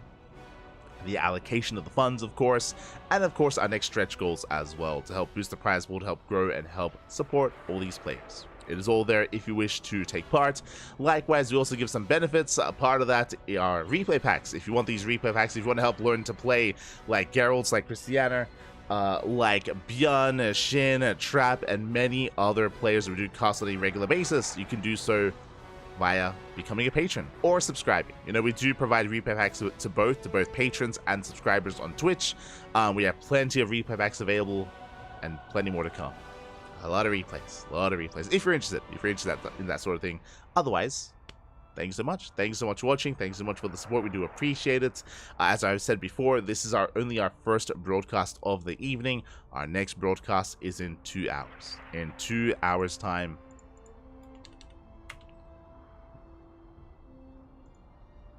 In 2 hours is going to be our next broadcast, and that is going to be the Fire Grow Cup number 4. Fire Grow Cup number 4, the playoffs of the Fire Grow Cup.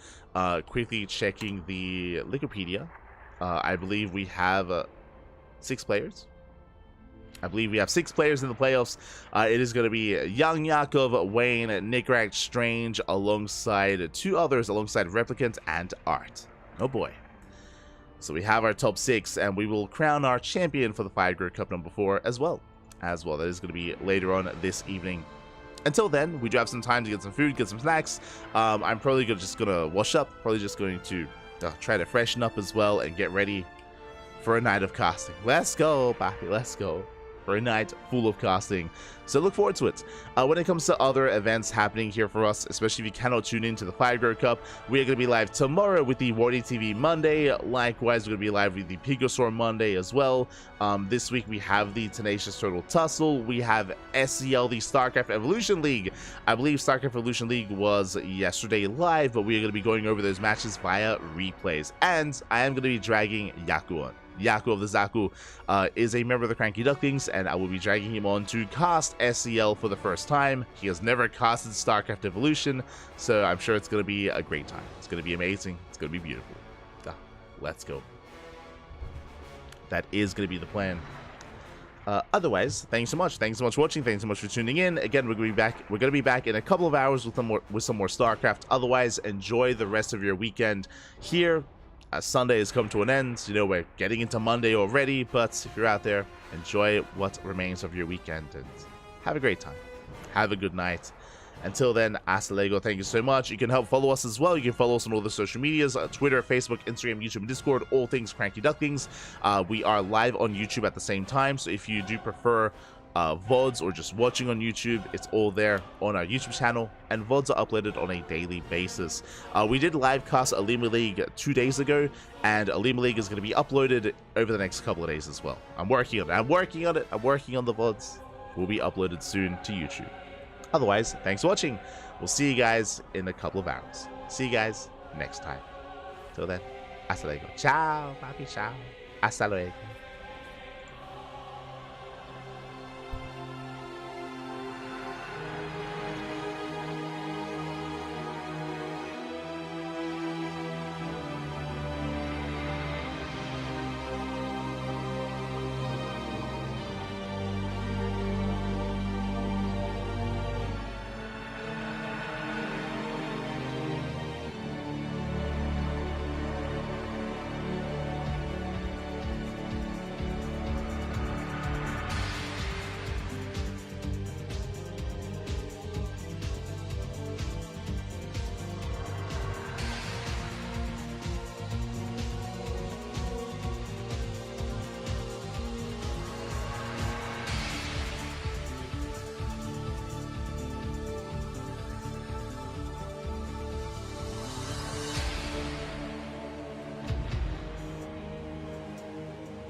You